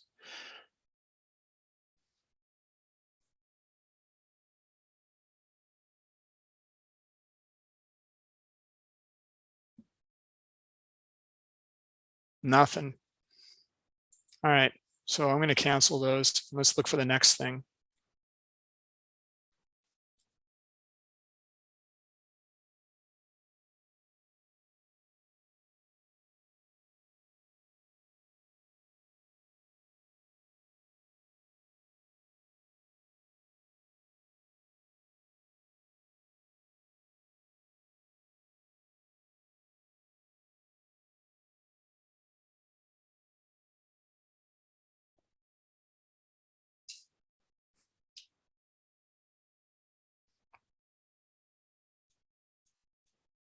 Yeah, I'm just not seeing much, guys.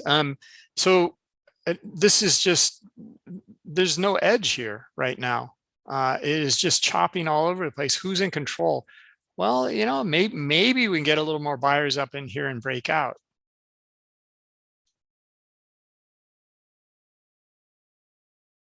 Or maybe we should take that trade in crude. That was looking better. All right, let's see if we can get this. Okay, so bottom of the range here. I'll place my sell stop, and then maybe we can break down and then take some off down here. I know that's not much, but we're just looking for that event to unfold.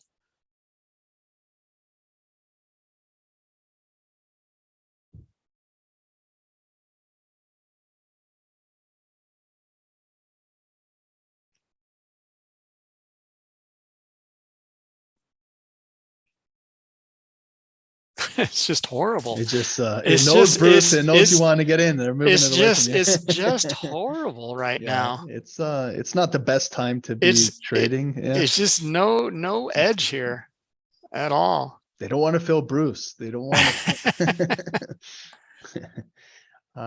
Bruce, there's a question here. Sean, I want to learn more how this works. I take longer to catch on to new tech. What would be the best way to get familiar? Subscribe to Bookmap on YouTube, and you guys got tutorials, daily live trading with your educators, and Yeah, I would say that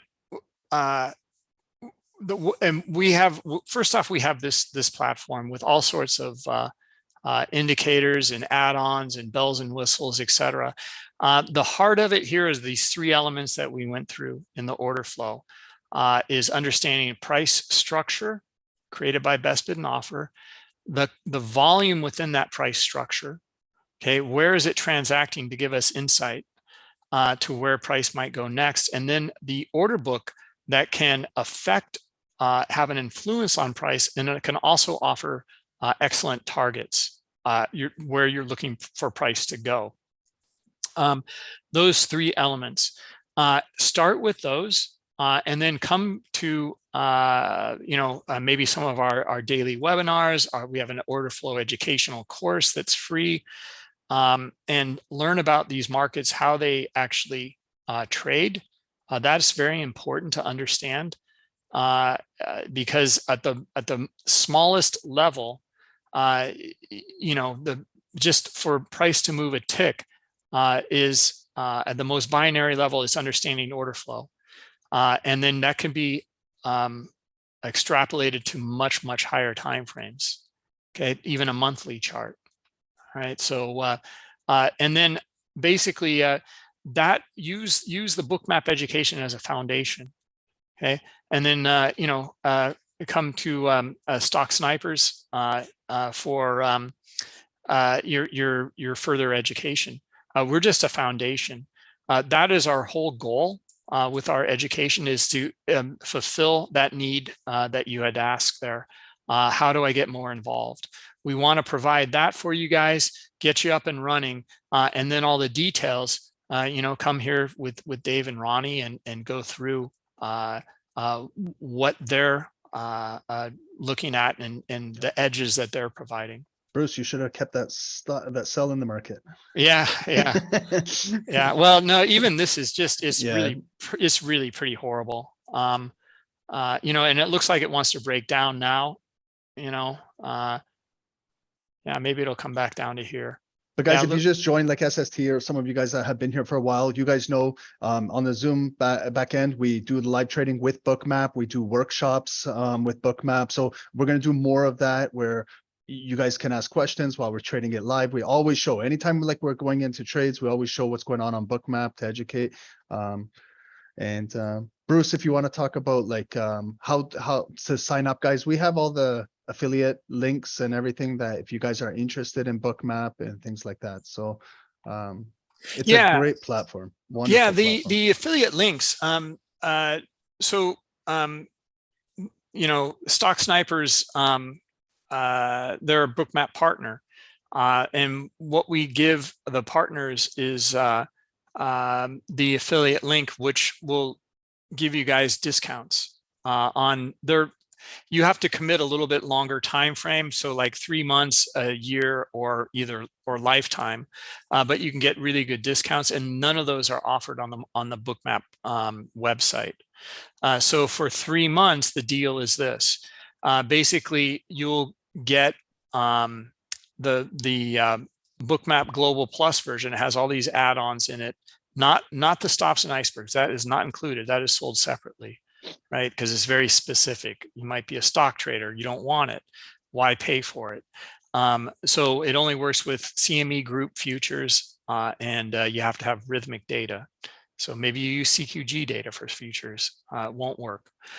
So anyway, Global Plus, you'll get access to that version, which has all the bells and whistles, for 3 months at the price of the a global version.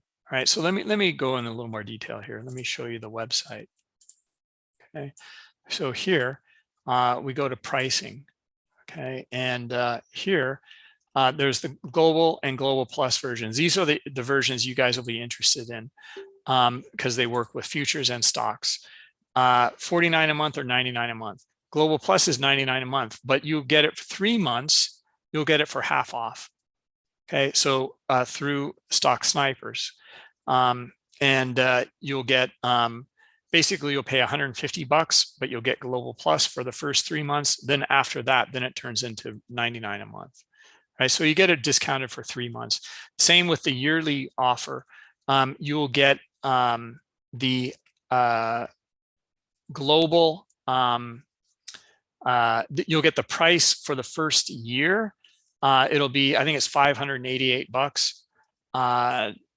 but you're going to get access for that entire year to global plus. Right. After that, it's going to be it'll go back. I'm sorry. You'll get global plus, but you'll get half off of it. So you'll get the global price. Then after that first year, it'll go back to the regular global plus price. Right. Or the lifetime version, which is, I think, the most interesting one and best value, is that you basically, here, we'll show lifetime here. You'll pay for global for lifetime. For the entire first year, though, you'll get access to this one. The global plus. It has all the bells and whistles, but you'll pay this. If you, after that first year, you won't get all those add-ons, but you still own it for lifetime. You'll own this one, global. If you liked all those add-ons, you can subscribe to them separately for $50 a month, or for the year for, I think, 600, or you can upgrade to global plus lifetime and pay the difference between the two. So that one offers the most flexibility because you can kind of choose if you want global plus or not. It's up to you, but you got the global for lifetime. Yeah. So anyway, those are the 3 deals that you can get through Ronnie and Dave. Yeah, guys, it's an excellent platform. I know it's an investment on your part, but it's an investment in your trading future. If this helps you out, but educate yourself too. Visit their YouTube, educate. They got great tutorials, great education. So they got great instructors every single day too. New York session, some great traders. Tom is awesome. Tom Scott, all those guys. Yeah. And we'll have you guys over once you get up and running here, full speed. Can't wait to do some events with you guys. We will be there, Bruce. I promise you. It's just been really busy, and I had my daughter was really sick lately. So, but I will be there, and I will be proud to be on your platform and help you guys out and educate and everything like that. And guys, if you haven't subscribed to Bookmap, get on their YouTube, because it's nice education, guys. They can teach you about liquidity. You can learn, see how it, and get comfortable with it. And then if this is something that you decide to add to your like another tool, guys, that's all it is. It's another tool that can help with confluence, help you become a better trader, more consistency, help with maybe impulse urges in the markets, because now you can see a little bit more than just a candlestick. You can actually see the order flow in the market, which can make better decisions in the market. So it's really nice. Yeah. Thanks, Ronnie. I mean, like I think like today was a pretty horrible day to take a look at order flow because nothing really followed through. This one was the best thing we saw, was crude oil here. This was telling us something more than the others, right? And it did work out. I mean, it was painful. It was a painful move, actually. Like that, we saw it here, and then we saw the pullback here, and then we're looking for 20, right? Well, 20 is already transacted. Okay, this was an easier read in here. Stock indexes were just, all over the place in here. And that was a harder read, much harder read. And the way that we handled it, though, is like nothing, do nothing, right? So save your money. I think it's not talked about too much. I mean, people mention it every now and then. We're also eager to get into a trade. What is it telling you? You know, what is the market telling you? What are the participants telling you if it's just all over the place? Well, there's no edge, so don't trade, right? And I think that's really valuable, is to know when to trade and when not to trade. I think that's my point. Anyway, guys, this is starting to shape up here on this S&P. Sellers, buyers pull back, buyers here. All right, we should now get a breakout up into 52 and 55. I'm looking for it here. This, now you can even see, and I like to cover stuff like this because what does this shape look like here? This is a reverse inverse head and shoulders, right? Shoulder, head, shoulder. But look at the order flow. Let's just look at the, you know, right here at the head.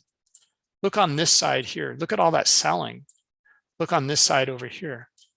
Okay, buying. That's what we want to see.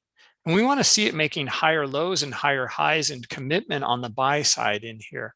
And we are seeing that. Okay, so this is looking better. Put it that way. So coming into the close, we only have 15 minutes left, but I would be looking for buyers to trade it back up into maybe here. There's liquidity up here as well. That's what, 53. Okay.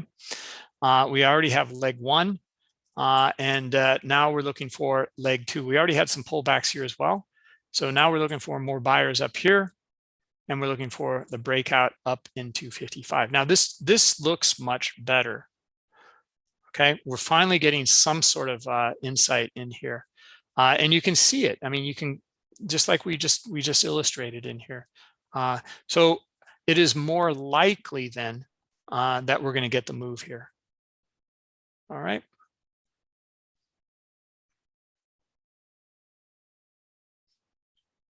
Bruce, quick question here. I know this is live liquidity, guys, but a question, Ben. With TradingView, there's a replay mode for back testing. On Bookmap, does it have a replay mode or any type of feature to practice? Very robust replay mode. In fact, yeah, I can't show it right now because I'm in live mode. But basically, when you start up Bookmap, there's an option to record your data.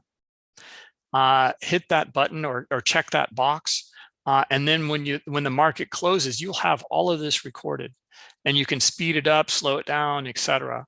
You've recorded everything in here, including the MBO data. So it's very robust. It's a great tool to quickly learn order flow and learn Bookmap, because you can just replay it again and again and again. And that is such a great learning tool. Mm-hmm.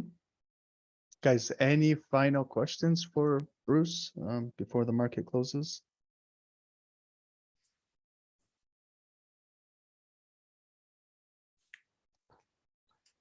In the chat, raise your hand, guys, or whatever it is. Yeah. Okay, well, let's see if we can get this move here. Mm-hmm. And then what was our, yeah, it was this when we started the event off here, it was here, right? Yeah. It was this in here and all those icebergs in here, right? Down, you can see them down here. So now we're just looking for a test back up into that area. It looks pretty good. It looks like it wants to do it.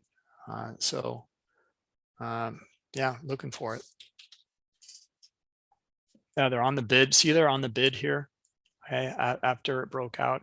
Yeah, some selling coming in right now, but they are on the bid. We never looked at the YM. Let's take a quick look here. Yeah, the YM is already breaking out, right? So YM looks great to trade up into 32,000 here. I'd be looking for it.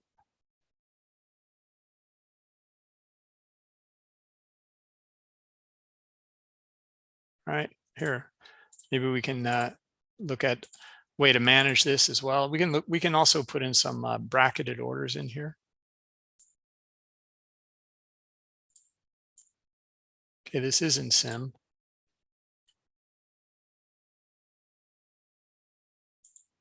All right, so here's our stop loss. Here's our take profit. And you can move them around as well. So I'm going to front run this high liquidity here.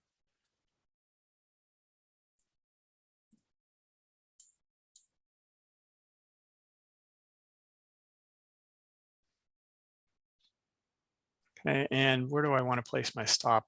Yeah, not necessarily there. I think a little bit lower.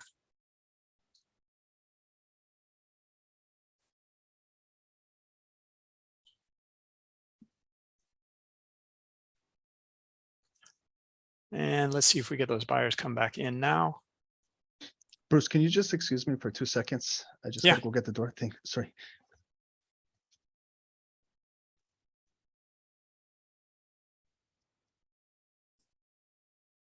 Okay, weird action. It's going lower on more buying. Again, here's how that's possible, guys. Like, why is it going lower on more buying? Well, it's right here in front of us. Liquidity, high buying did not get through it, and not much selling took this lower. See that?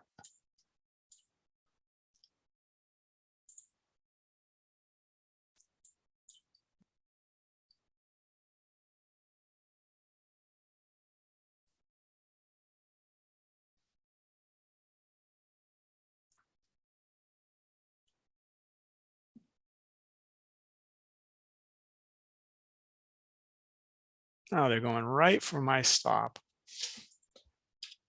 Let's put in a little bit of structure in here. Okay, again, market structure, I think, is really something a lot of people don't talk about it too much. It is essential to understand market structure. Okay, and it is the order flow within that market structure that makes the difference.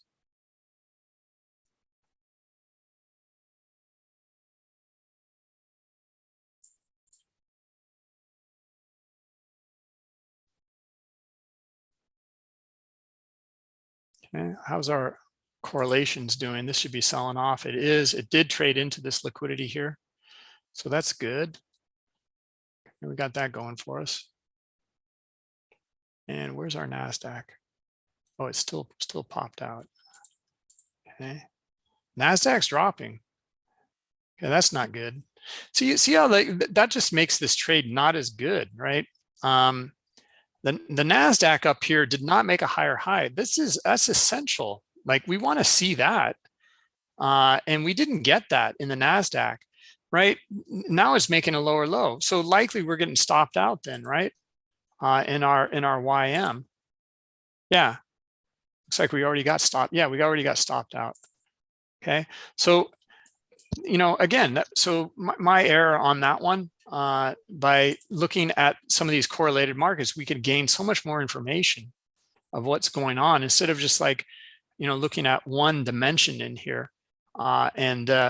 We still may get the move to the upside. I mean, like, here it's being supported down here, and let's see if we can get the move higher now. This was an interesting thing to see here, that it was more buying and CVD going up, but yet price is going down.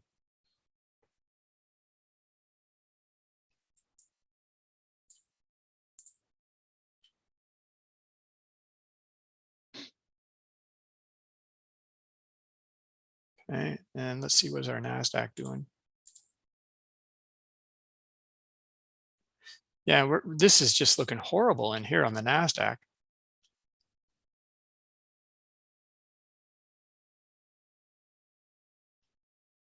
Okay, S&P and YM look pretty good. You know, with that pattern in here, especially the S&P. And NASDAQ doesn't, and we're right back down here. And we got the close coming up. This is going to be a wild close.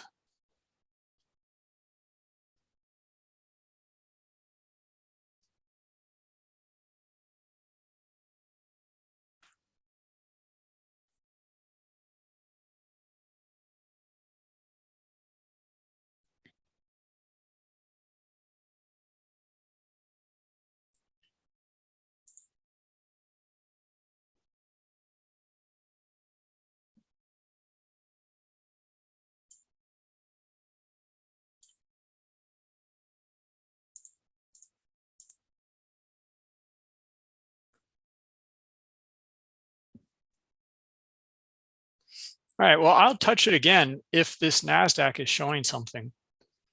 Else, I'm not coming near it.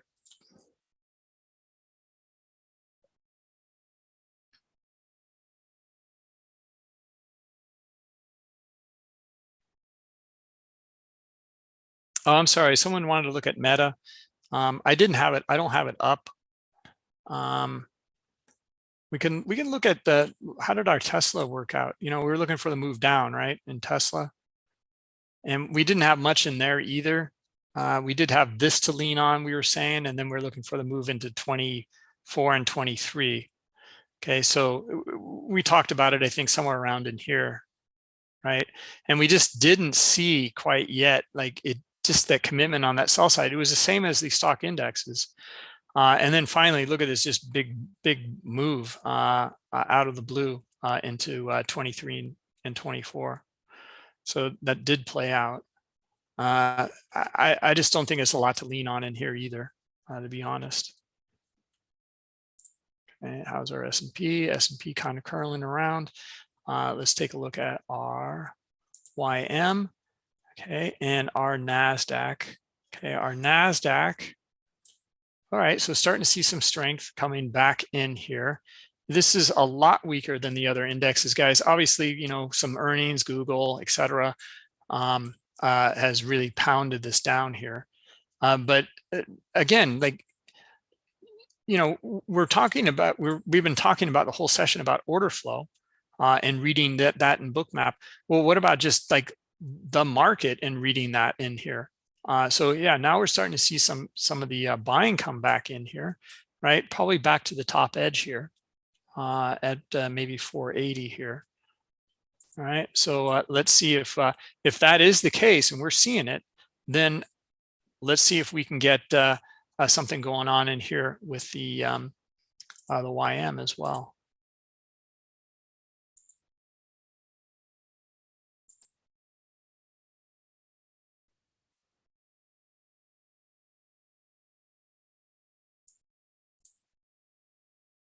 And nothing.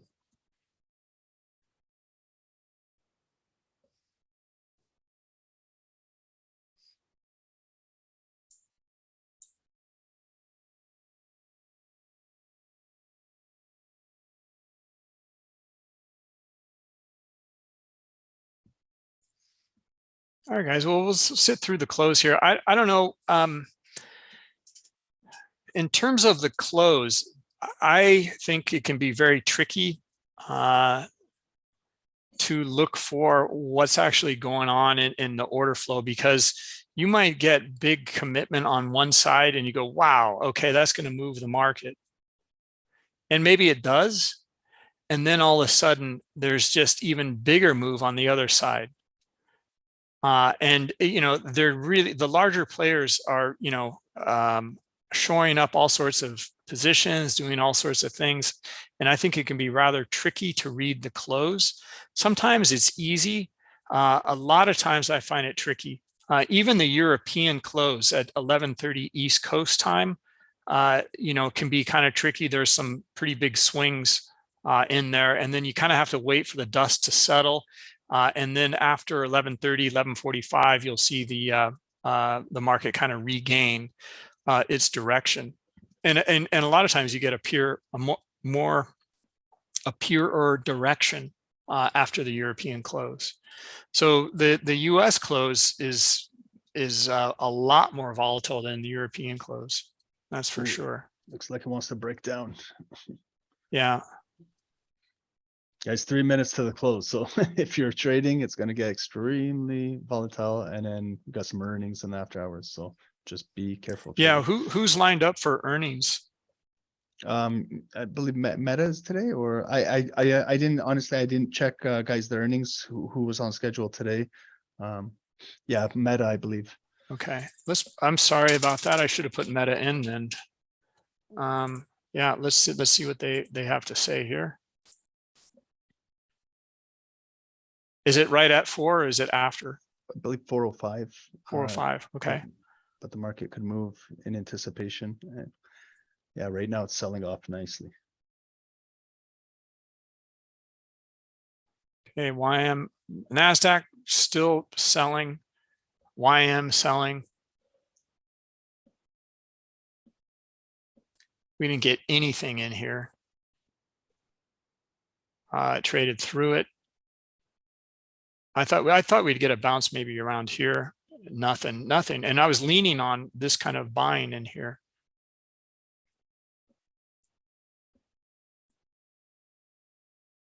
All right, and then what I was looking for in here was this, and then the breakout up into here. 32.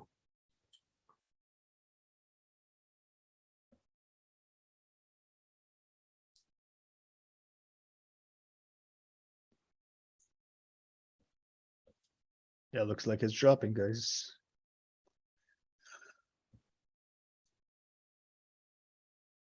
Yeah, NASDAQ as well. Mm-hmm.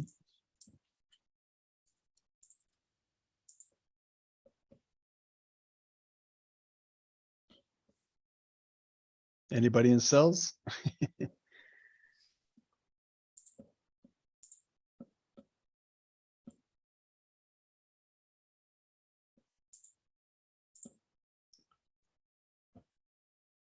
But going into 4 p.m., guys, we don't know what's going to happen. So, and it's crazy volatility. So be careful. Yeah, some of you guys know.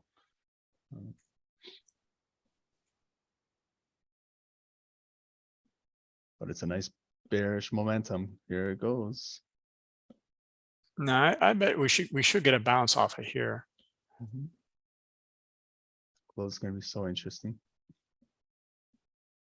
Wow. How quickly it's moving.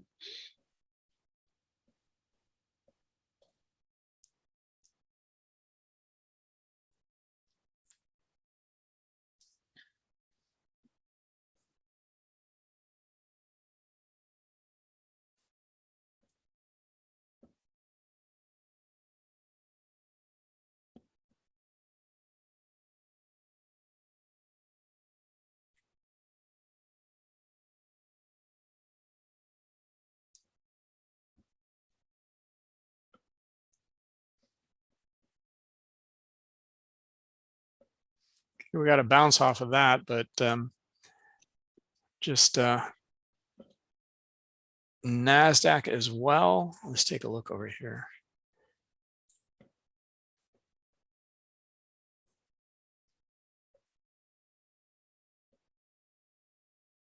Boy, expectations for Meta is not good.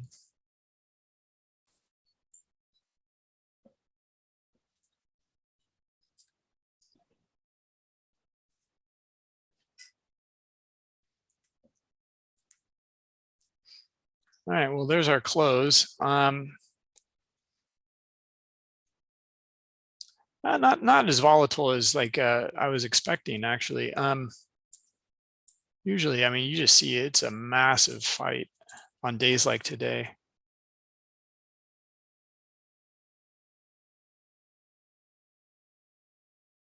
It's going to be volatile times in the markets. We got FOMC next week, midterm elections, everything. So it's going to be an interesting month coming up.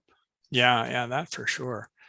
All right, well, let's see what happens here with all right, NASDAQ's coming back up, but we got those earnings coming out in just a couple minutes, right? That's going to be a driver for sure. If it's way out of expectations. Canada increased half a basis point, again, increased interest rates. So US tends to follow, but is it going to be half, 0.75? What are they going to do? Well, you know, even the funny thing is, like I'm just convinced of this. Like I was mentioning, even at the smallest, you know, most binary like trade event in here, of, you know, someone hitting the bid with a sell, and then moving the market lower, and then understanding if there's more sellers down here, they can move it down even lower. I mean, this all order flow events. All you do is just look at higher time frames of the same thing, and the funny thing is, like on these events, like economic events, here, let's just take a look here in NASDAQ. It's the same thing. You'll see, like, even doesn't matter what the number is and expectations. It's the reaction of the traders. So we had, look at this here, in NASDAQ, S&P actually shows it, I think, a little bit better. But see how, like, right here we had, it was just housing data too. It wasn't even that important. But look how the it's all dark around this area here. That's due to the event, the economic event here at 10 a.m. S&P shows it better. Let's take a quick look.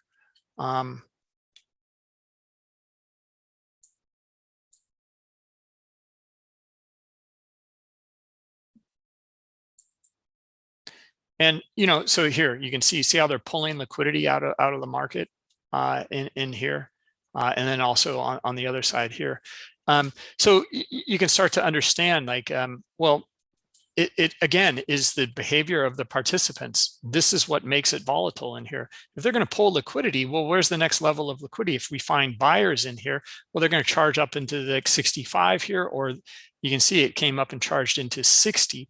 And there was a little bit that stayed in the order book here. Not enough buyers to trade it up into here. Again, it's all order flow. We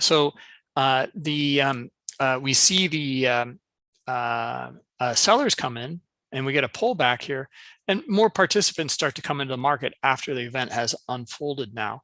And you can see them come in, right? Start to see them come in and where they want to participate in the auction. Just understanding these kinds of events, and then understanding the market behind it, the order flow behind it, will just, you know, for me, it was enlightening to start to understand these things, that, well, this is how the market works. Why is it so volatile in here?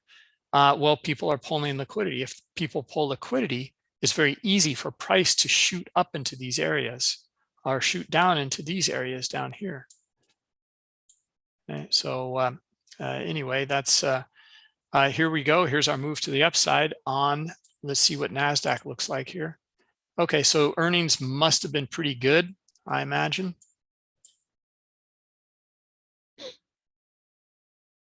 Or a lot better than expected.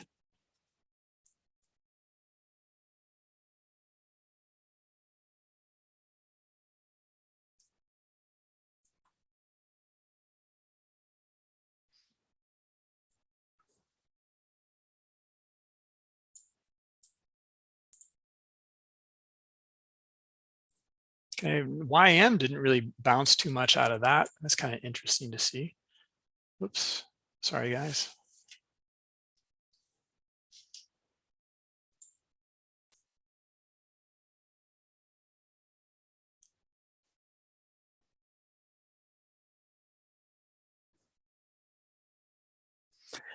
Even here, it's like, I would love to trade the flag pattern in here. And this, so what I'm talking about in here, and I would love to do it, but I'm not gonna, and here's why.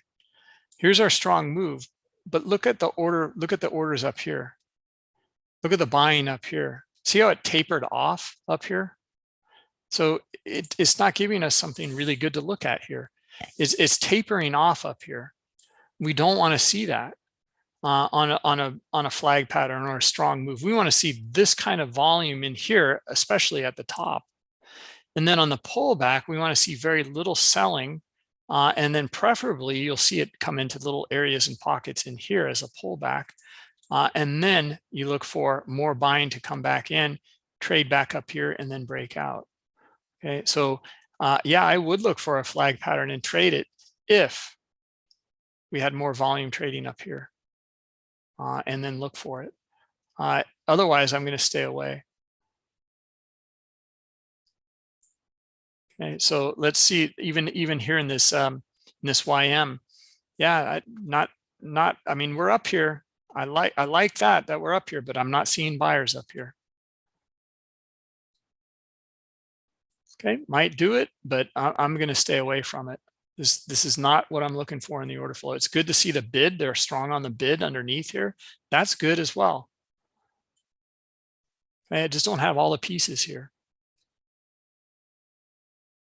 NASDAQ is about to break down. It looks like they came up, stop hunt, hit the liquidity up there, and now reversing it, pushing it down hard, ready to break that low. Oh, there it is. There we go. Yeah, finally they popped it. So what was the number? Just kind of curious. I mean, like I said, it doesn't really matter. I mean, we're going to see it in the chart. Minus 12%. Okay. Wow. So yeah, pop to the upside. And now we're going to see traders hitting the bid Ooh, pretty look hard. at it selling off. Wow. Yeah, we should hit 400 here in NASDAQ.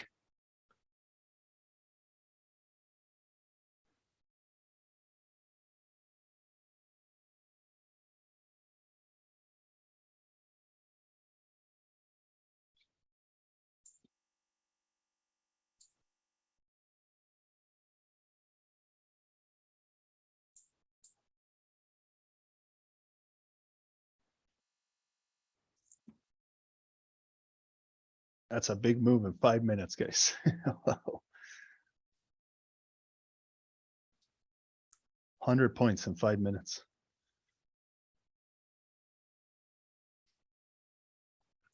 Our YM starting to drop.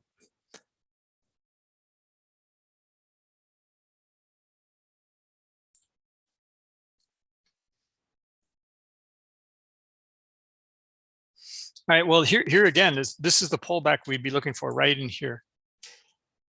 Okay, so due to the bounce here, the move through, there's liquidity here at 450. Here's our pullback, right? Now let's see if we can let's read the order flow in here and look for more sellers back down here, right? Back down here, not up here, back down here is what we're looking for.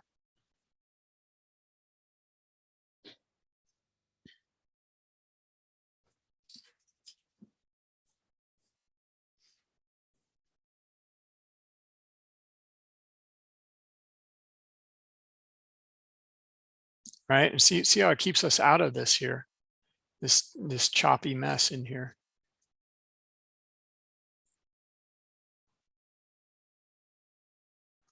Ford also down 20, wow, 23%. All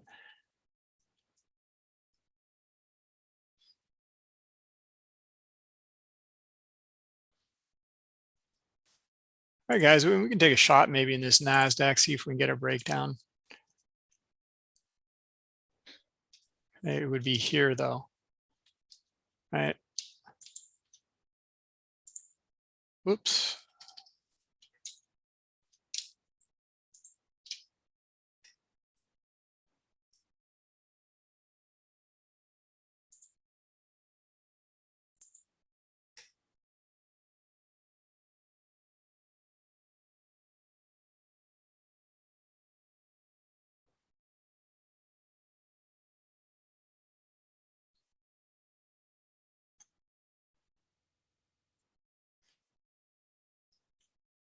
Ooh, I have my bracketed orders on. That was not a good idea. Okay.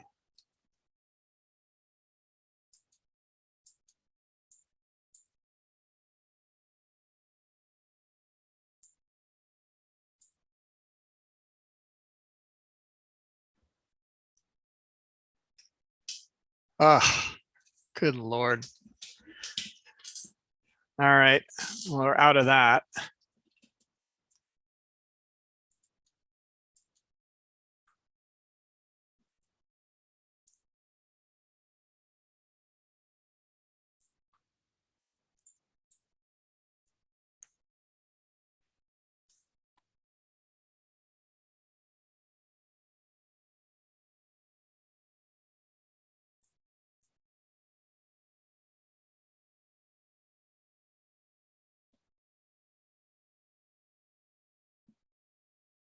All right, well, that's all I got. It's been pretty crummy session here. Yeah. Yeah, welcome to yeah, the- I got stopped out on that too. So what I saw in here in the order flow was back up to this level up here into this liquidity here at 450. I had buyers here, some buying here, lack of buying, looking for sellers, looking for follow through here to trade at least back down to here and then back down in these lower levels, you know, something like that. Okay, so instead, and I had my reasons for it. That was my setup, right? And then even on a higher time frame, I still like it. I have my move here, my bounce, my follow through, and then I saw this up in here. Okay, so I'm looking for sellers to come in, and they did come in here. And then, yeah, bottom of the range is not the greatest entry point, but I wanted to see follow through at that point. So these guys would be trapped. We'd see the move lower into at least here, take some off and look for a runner, right? Instead, we just got stopped out right to the top here. Okay, and it's still going up.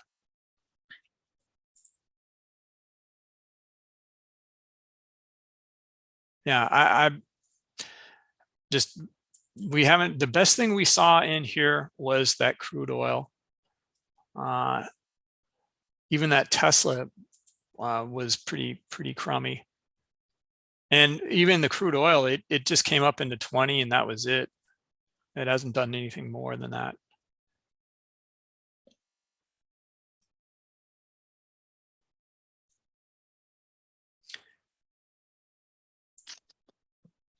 How about this S&P? The S&P, we like the inverse head and shoulders in here. This is just horrible action. I'm not blaming it on anything. I would take this again and again and again. I really would. This was looking good in here, and then all of a sudden, out of the blue, it kind of just shifted here. You know, and came back down. And then look at the volatility in here. Yeah.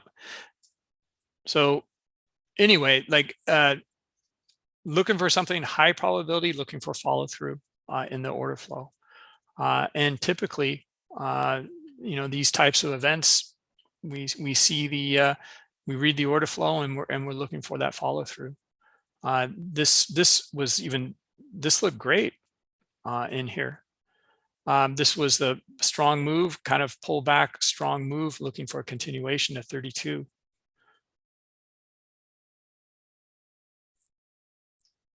Right, and that's it.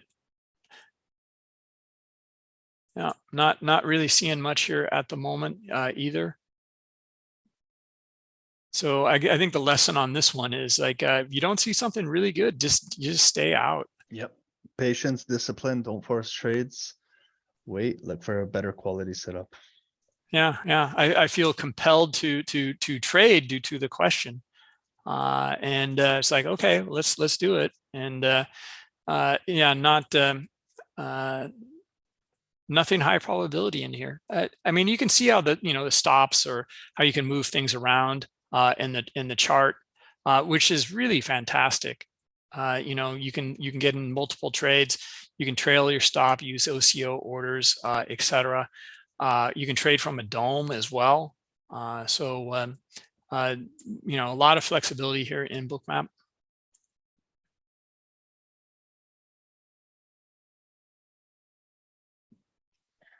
NVIDIA came out. That's why we're seeing kind of all over the place as well. Okay. How did NVIDIA come out? I'm just kind of curious. They're just such a monster.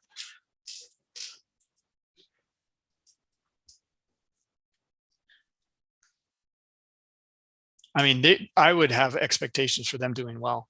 Yeah, okay, plus 3%. Yeah, thank you.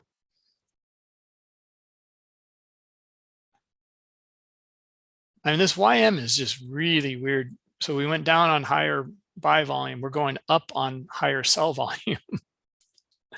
Again, you want to understand these phenomena. You hear about it, you know, in the marketplace. Like, why do these? How is that possible? It's all here. It's all captured in the order flow in Bookmap, right? So here we have a lot of selling, okay, but they're not really bringing it back down. And then we have some selling again in here, right? But there's, and yet again, selling in here. Okay, but they're failing to bring the market down.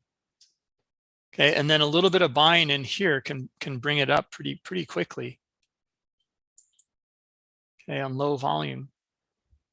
So it's an interesting phenomena. Typically, I see it in stocks, not the indexes. Yeah, look at that. That looks very odd. It's like a bear flag here, but it's going up.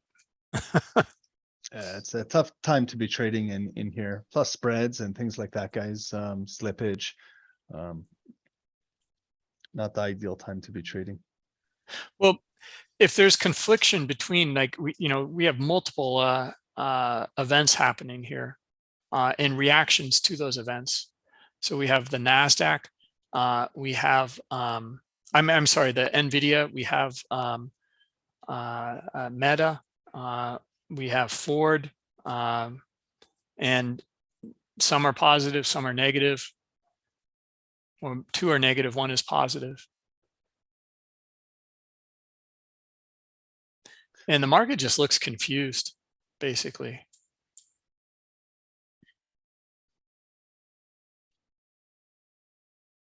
Anyway, guys, Ronnie, I always feel so bad. I take so much of your time here. No.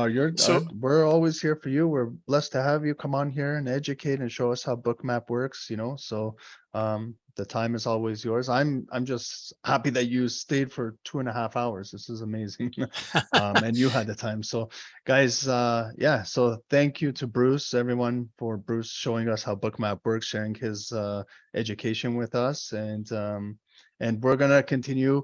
Guys, if you join us in our live sessions, you guys know that we use Bookmap with our trading. We do webinars here too. We'll do workshops on them. So everything, and then we have the affiliate links. If you guys are in the Discord, if you guys want to sign up with Bookmap, we have all of that there. So Bruce, thank you very much. Like, from me and everyone at SST, we appreciate your time for this. This was great. Sure. Yeah. I mean, like, guys, I mean, I hope you don't go away feeling like some of the trading activity is like, oh man, yeah, why do I need that now? Retail, I can say, like, with retail trading, I'm not saying that you guys or this group is this way, but like a lot of the times, I mean, we see these moves play out all the time in the correct direction that we're looking for, due to the order flow. The more objective we are with reading the order flow, the more likely the move will unfold. And it's just really simple. It's because behind it, we know what the traders kind of are feeling about the market. You can read it. You can put the pieces together. One or two trades is not going to make up, like, so there's a few losses here or a few winners there. It is the overall picture that matters. I would do the same exact thing again, just because of the order flow and what I'm looking for. It just was disrupted, and something else happened, and the market moved back down. That had happened to us this entire session, and it was a hard read for this time. Whereas earlier in the day, it was a really easy read to the upside. Yesterday and Monday as well, we had really good reads in the order flow. Very, very simple, very straightforward. Yeah, and then those times when we don't see that good read, just stay away. Look for that higher probability. That candlestick example is probably the best thing to take a look at. Is like, because it was more objective, I think, when we were going through that and saying, like, okay, so here's the candlesticks. Here's the limitation of the candlesticks. What is this telling us here in the order flow within the candlestick? Okay, if it doesn't show in the order flow within your candlestick, then just stay out of it. You know, it has to confirm it. If it's not confirming it, then why would you ever get involved? You know, like here, like in this candlestick pattern, well, obviously you're looking for a down move, but what if like you get back up above and you see buyers now up here? Yeah, I'd be looking for them to come back up and test these wicks and these candles up here. And we know where they dropped it, right here at 48. So we'd be looking for a move back up to 48. Okay. And that coincides also with the candles and the volume in here, right? So, you know, an engulfing pattern, whatever it is that you're looking at in your candlestick pattern, make sure the order flow matches. That's what's going to give you a much higher probability outcome. And Excellent. yeah, guys, and we're going to post this on YouTube too. So it was recorded. We'll get it on there in front of our viewers to hopefully get the word out on what a great platform Bookmap is. I enjoy this. I love liquidity, but this is nice. It just takes a little time to understand it, guys. You know, it's learning a new platform. I know it looks kind of complicated. There's a lot of numbers going on and all kinds of things, but we will simplify this in our Zooms and our webinars and help everyone out to understand this. But a lot of our members are utilizing it and really being successful with this, Bruce. It's really changed the way that they look at the markets and things like that. So it's Excellent. really helping them. Yeah. I appreciate your time, Bruce. Like always, man, it's great that you come on here and you do this with us. So all right, looking forward to doing some events with you guys. amazing, guys. Thank you, Bruce. And from me, thank you, guys. Everyone at SST, thank you for Bruce for joining, and we look forward to do this again. And guys, for the members, this will be uploaded in our education under Bookmap, under the folder there for all of our Bookmap videos and education that we do in there. And if you guys are interested, the links are in the affiliate codes in the Discord. Thank you, guys. And we'll see you. Thanks, Bruce. Bye-bye.